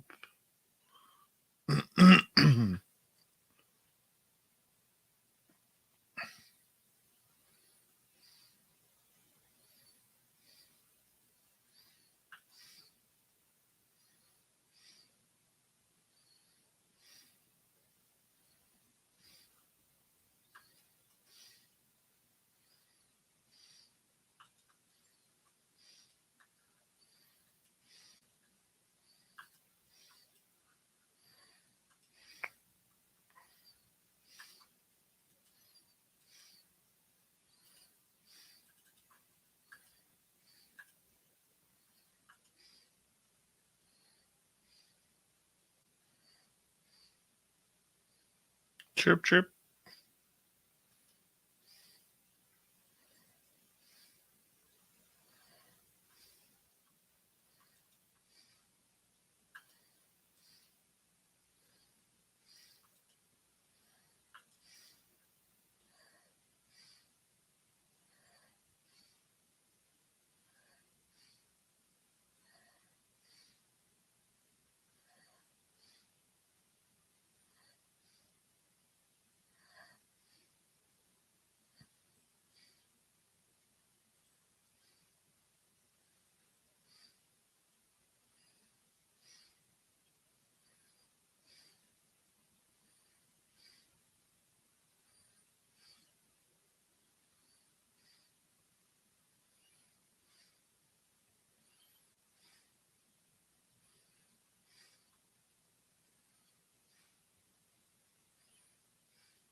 That one's done.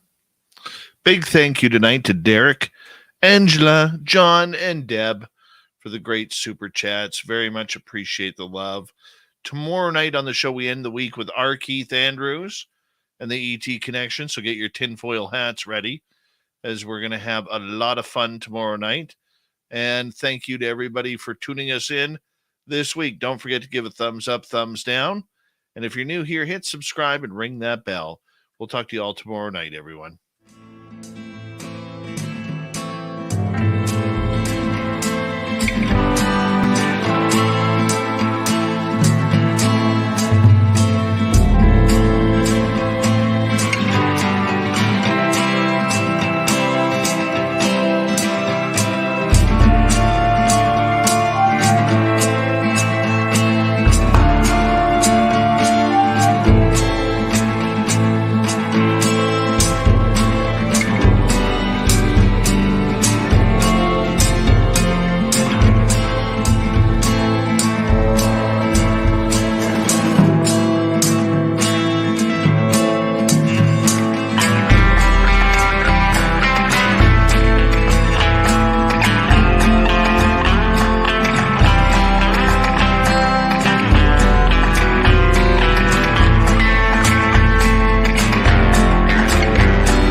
healthy, my friend. You too. If you need bail money, give me a call. Always, Dad.